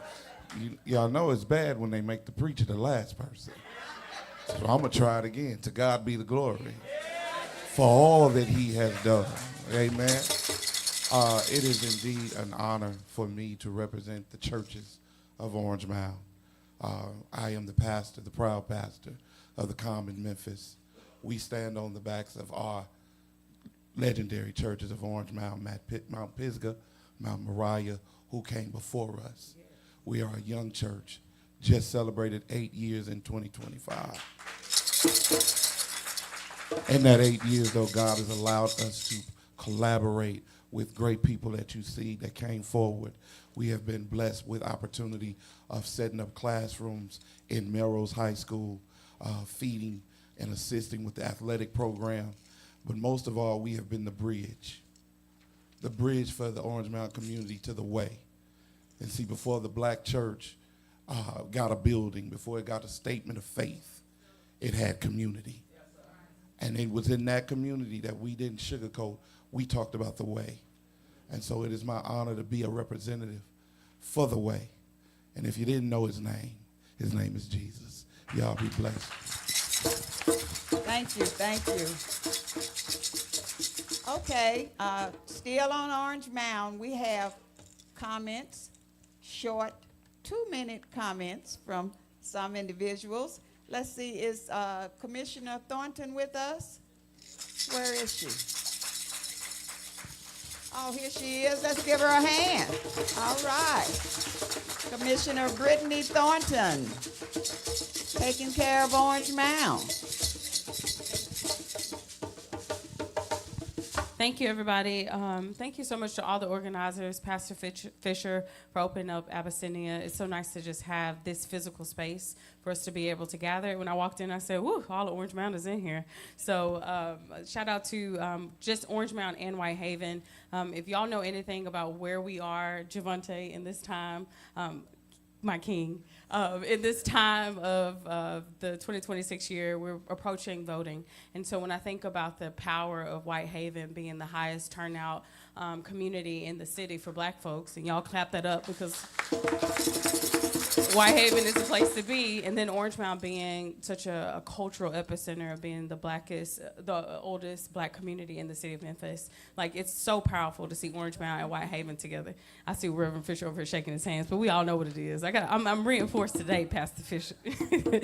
So just thank you so much to everyone that played a part in this, and let's not just let Kwanzaa just be a 7-day experience. It's a 365-day commitment. Thank you, everybody. Right. Nice and sweet. We also have with us Dr. David and Yvonne AC. Come on down.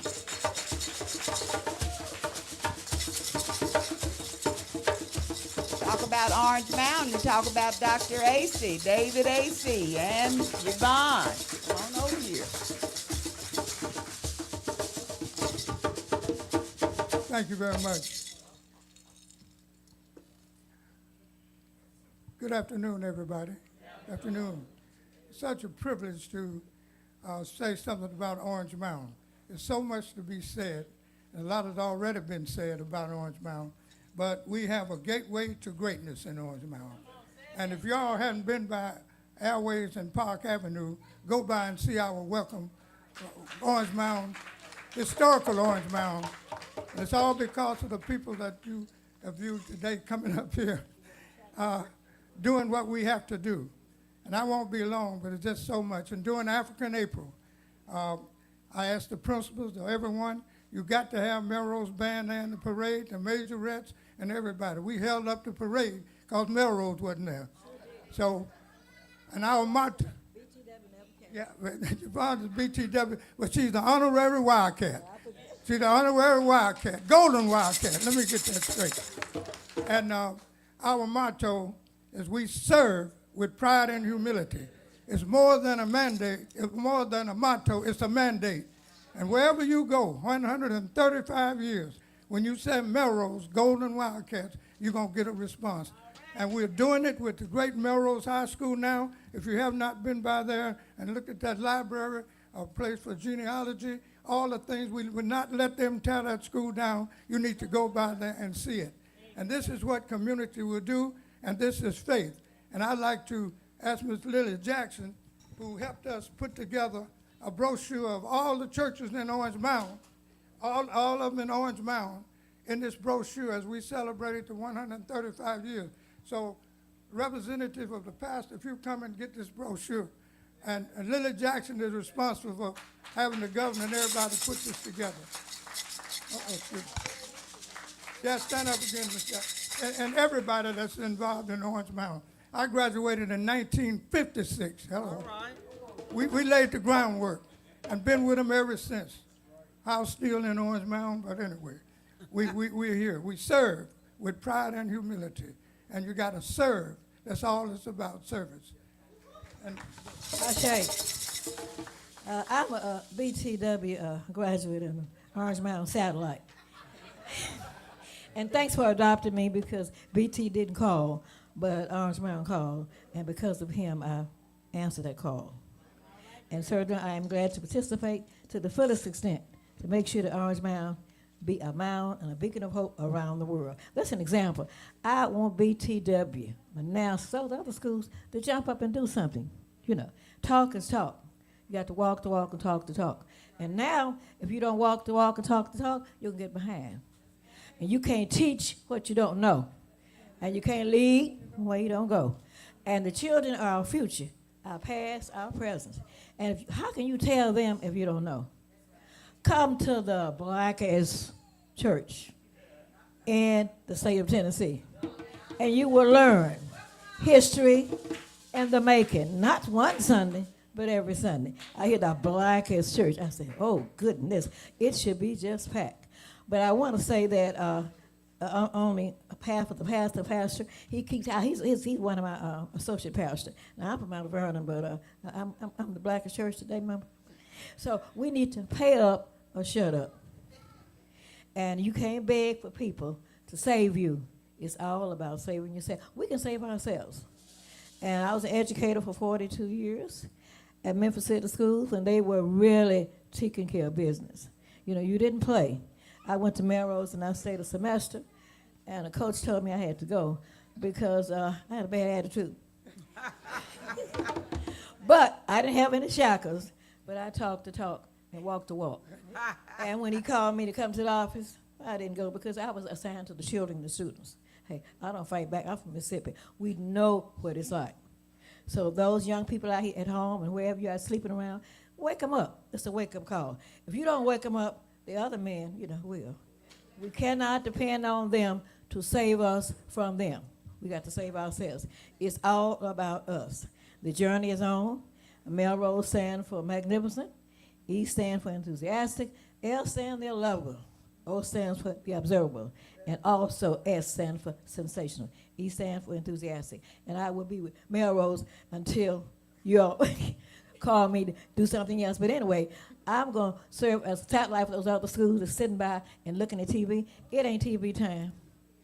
It's time to fight. If that person in that White House don't wake you up, you got to go.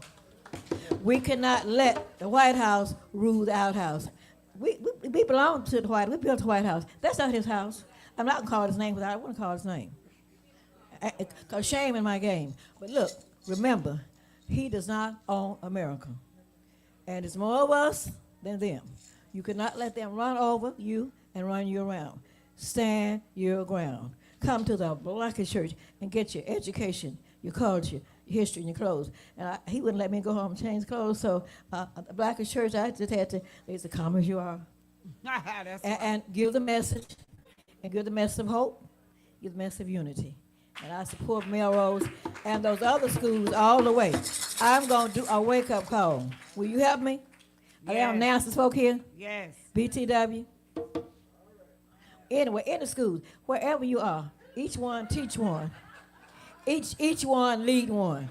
It ain't about the colors now, it's about the character. It ain't about the cause, it's about the reason. Thank you so much. Be blessed. And the Blackest Church in the state of Tennessee, maybe the world. I appreciate it. Thank you. Let me conclude with this. With these trying times, do not look back in anger, but around in awareness. We can do what we need to do. We don't care about them taking Martin Luther King holiday. We're going to celebrate it anyway.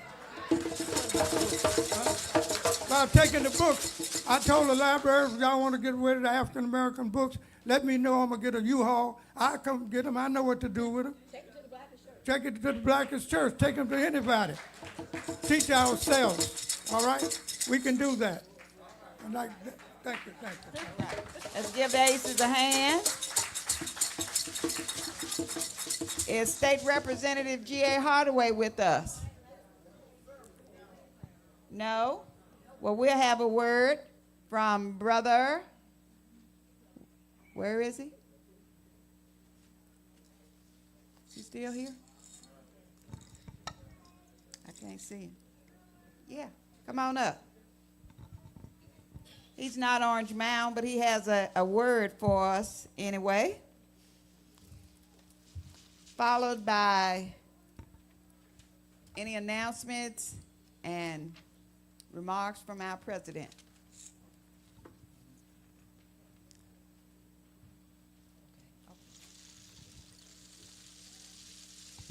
Thank you. I know everybody's tired because I'm tired. And I had a long speech to give, so I'm going to make it short. I want to just give you some highlights of what I wanted to share with the group today. Some of the information has already been presented to you. I think about what my elder brother over here talked about. There's 3 sciences that we should be aware of when we want to self-educate ourselves.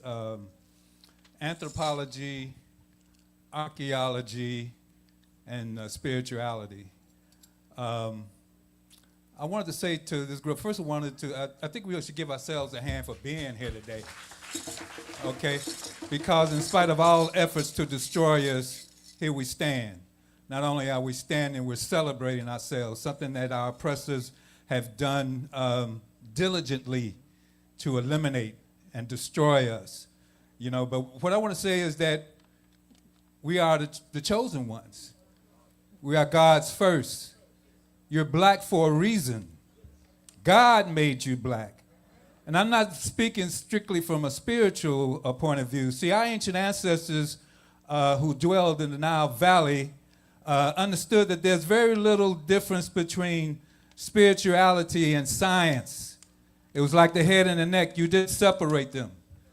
You know, so a lot was said about education. I'm here to advocate education for our community as part of the annual Kwanzaa celebration. I think it's good, everything we experience here today, but until we start teaching ourselves, we're doomed because nobody's coming to save us. It's going to be us. And it's going to be people like you sitting here today who are conscious enough to be here, because most of us have been taught that we don't deserve to know who we are. But we are humanity's hope. and future. Okay? So, when the slave catchers kidnapped us off the African continent, they didn't want the old, they didn't want the very young, they wanted the strongest, the most intelligent, the most resilient. See, because they had work for us to do. There was a reason we were brought here. We made this country the wealthiest country in the history of humanity. Okay? We were enslaved longer than we've been emancipated. Look what we've done in the 2 centuries that we have so supposedly been emancipated. In spite of all that we talked about here, the things about the shackles is something that's really important to know and understand, because we should never let the word reparations escape us. They owe us. Everything that this country represents, we had a prominent role in building. And I mean in a very literal sense.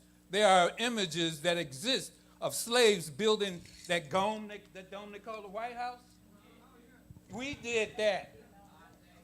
Yesterday, I had the privilege of meeting and talking briefly with our mayor, because when I came up to him, he said, "I remember you from somewhere." I talked with him when he was running for mayor, and I told him of my dream, my desire to build an education system for us in the city. And he gave me one of his representatives' card, and he asked me to get in touch with her. And I'm appealing to you, everybody who came before me that talked about education. I want to unite with you, because I know enough about our history and culture. I can spend from now until this time tomorrow talking about it, and then some. But I want you to know that when you start learning who you truly are, what you've truly done, consequently who you are capable of, you will not rest until our children know the truth about who we are and what we're capable of. And I want to give you an example. I showed this image last time I was here. I asked everybody to pull out their cell phone and pull up the image of this individual. This man's name is many. In fact, the word Memphis is a Greek word. It don't belong to us. The original word was Menephah. That is the city in Egypt that holds so much fascination in terms of what now Valley civilization meant. This is the individual who the city is named after. How many of our children are born, live, and die in the city and not know that they live in one of the few cities on planet Earth named after a black man? You are in Memphis. This is holy ground. This is holy ground when you understand your history and culture. This is the man that united Upper and Lower Egypt, creating planet Earth's first nation state. And that's just an example of what we've done historically as a people. So again, I could spend a long time. I had a list I left at home that I was going to highlight and say, but I want to just leave in by saying I'm ready to unite. Mayor Young said that he's interested, because Mayor Young spoke yesterday at the Kwanzaa event that you've heard him say that he wants to build his city up. He wants to he talked about bringing jobs for our youth this summer. He wants to create Memphis or build Memphis into the city that it represents and that it should be, representing one of the largest. We just heard the story about Orange Mound. This is a universal gift to mankind here in Memphis when you understand the history and culture that it represents. So I want to teach the details about that. There's a lot that goes into why Memphis is what it is, and we are who we are, that we don't know because ain't nobody teaching it. Believe me, I've been all over this country going to school. I got all the degrees you can get. I've been spending my entire life studying our history and culture. So I know what I'm talking about. I'm not accustomed. I didn't live my life to be at a point that I'm just standing here and talking to you. I'm a better student sitting over there. She had to look for me in the crowd. This is not something that I'm necessarily comfortable with, but I've come to understand that somebody needs to come forward and begin the work that needs to be done, not only for us in this community, and not just for this country. The rest of this planet is waiting for the black people in America to come to their senses, because the world is dependent on that. Ashe. Ashe. Ashe. Come on, y'all put y'all hands together one good time for Brother Sekou. Listen, I know our time has been well spent, and I want to thank you for your deep levels of engagement. And again, if this was your first time at the Blackest Church in Memphis and Shelby County, now you know why they call us that. I'm waiting on Pastor Broderick and the comment to contest us for the title, but they are representing well for the black churches in Orange Mound. Y'all give it up for Orange Mound in the house. So glad to have Orange Mound in Black Haven. And I think Commissioner Thornton is right in the sense that the partnership between these wonderful historically black communities cannot be underscored enough. And I don't think you can underscore enough the importance of connecting with black faith institutions. So again, Sunday is coming, and Abyssinian is going to practice Kwanzaa 365. If you had a point in this ceremony today, in the point of this ritual today, where you were saying to yourself, as the people were talking about Kwanzaa 365, that you needed some place to connect to. And I haven't done this assertively in the past, but I'm doing it now because the time is too crucial for us to continue in the same cycle. You need to be connected to a black faith institution. You need to be connected to a black church or a black mosque or a black synagogue or an Ifa circle or some Yoruba folk. You need to be connected. And if you are not connected, before you leave today, there are QR codes that are on the back and one out on the table in the back. I want you to take your phone and scan that QR code. Some of y'all are on social media. You should be following us on social media right now. We on Facebook. We on Instagram. We on YouTube. You can ask me or any of the Abyssinians here for that information, and we'll make sure that you get it. But I wanted to make sure that you were centered in the significance of black spirituality, because that is what is going to carry us into the next season of our existence socially, politically, and otherwise. I want to bring my sister back up, who's going to bring up one of the Abyssinians. I just want to acknowledge her for all of her hard work, and she does this every year. So would y'all help Howard Bland? Would y'all give it up for Mama Cookie as well? Come on, y'all can do better than that. Put your hands together. If you here today, it's because of her hard work, and we thank God for her. And I know the rest of the elders, but I just wanted to make sure that y'all knew that before y'all left and accepted this concrete, firm invitation to connect with the Blackest Church in Memphis and Shelby County over the next 365 days. Y'all give her a hand as she comes. Go ahead. I'll be very quick. On behalf of Miss South Kwanzaa Incorporated, we would be remiss if we did not show our appreciation to our handsome king, Javante Porter, and our beautiful queen, Hazel Glover, as a token of our appreciation, and you are a part of us now. So we want to just give you this, and I want you to let the audience see what it is. We're going to give you this, and our king is under 40. I'm telling you, he has accomplished so much of all the things that you have accomplished, and I want you to hold it up. We might have oh no, this is yours, Javante.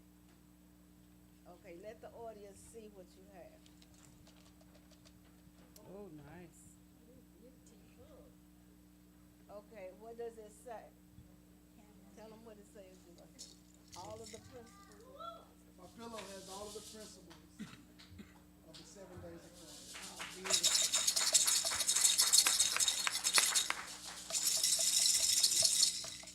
And this is also the candles. Oh, beautiful, beautiful. Also the principles of Kwanzaa. So when Hazel gets tired and a little chilly, she can just put that around her shoulder. Yes. Thank you so much. Here, you can keep the bag.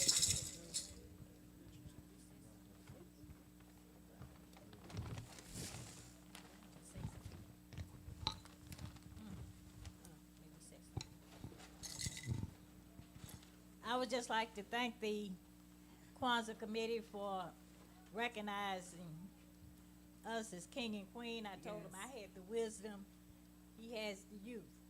I had the privilege of getting to know him when he was a valedictorian in Melrose. Yes.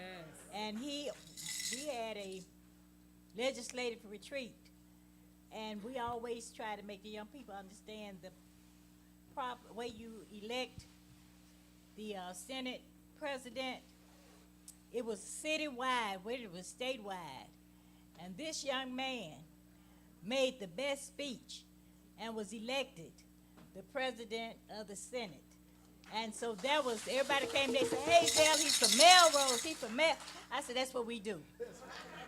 So I am so proud to be up here with my baby. I've been loving him, his family. And I just want you to know I'm the 13th child of Sandy and Leola Glover. I still live in the home where I was born. And my parents bought that home in 1926. So we're almost 100 years old. My sister Gwen out there went to jail. She wasn't a criminal. She went to jail because she was in the sit-in, first sit-ins in the city of Memphis. So we've been working on this for a long time, and thank you so much for recognizing us.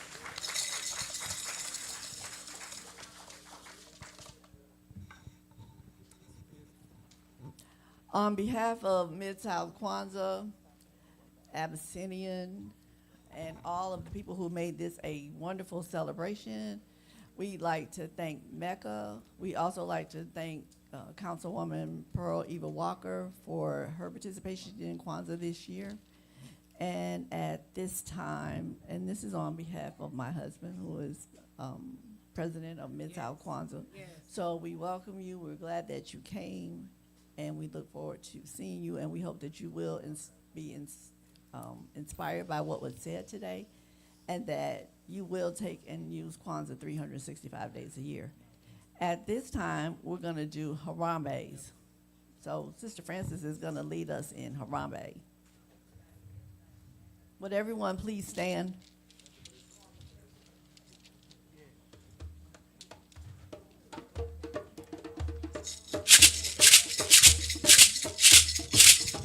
Form a circle. You need to hold hands with somebody. We want one giant circle. We can do it. Got to move out of your feet.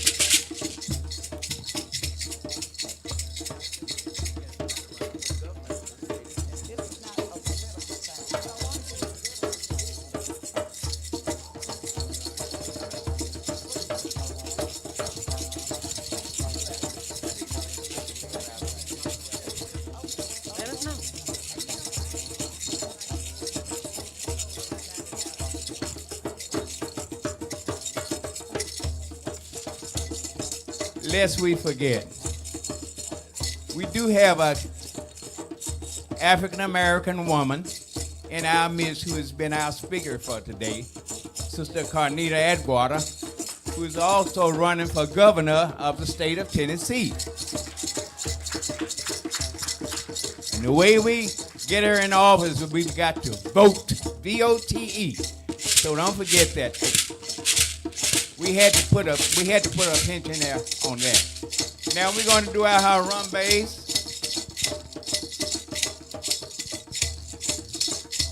Harambe means let's pull together. So at the end of every Kwanzaa celebration, we Harambe. That's what when you get to the word Harambe, you raise your arm.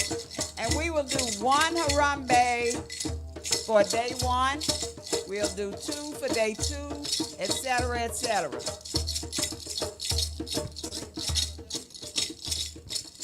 And we will first say the principle and then its definition.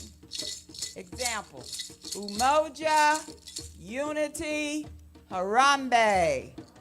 And then we'll go to Kuja Chakalia, we'll do two Harambes. So the principle, definition, Harambe. Are we ready?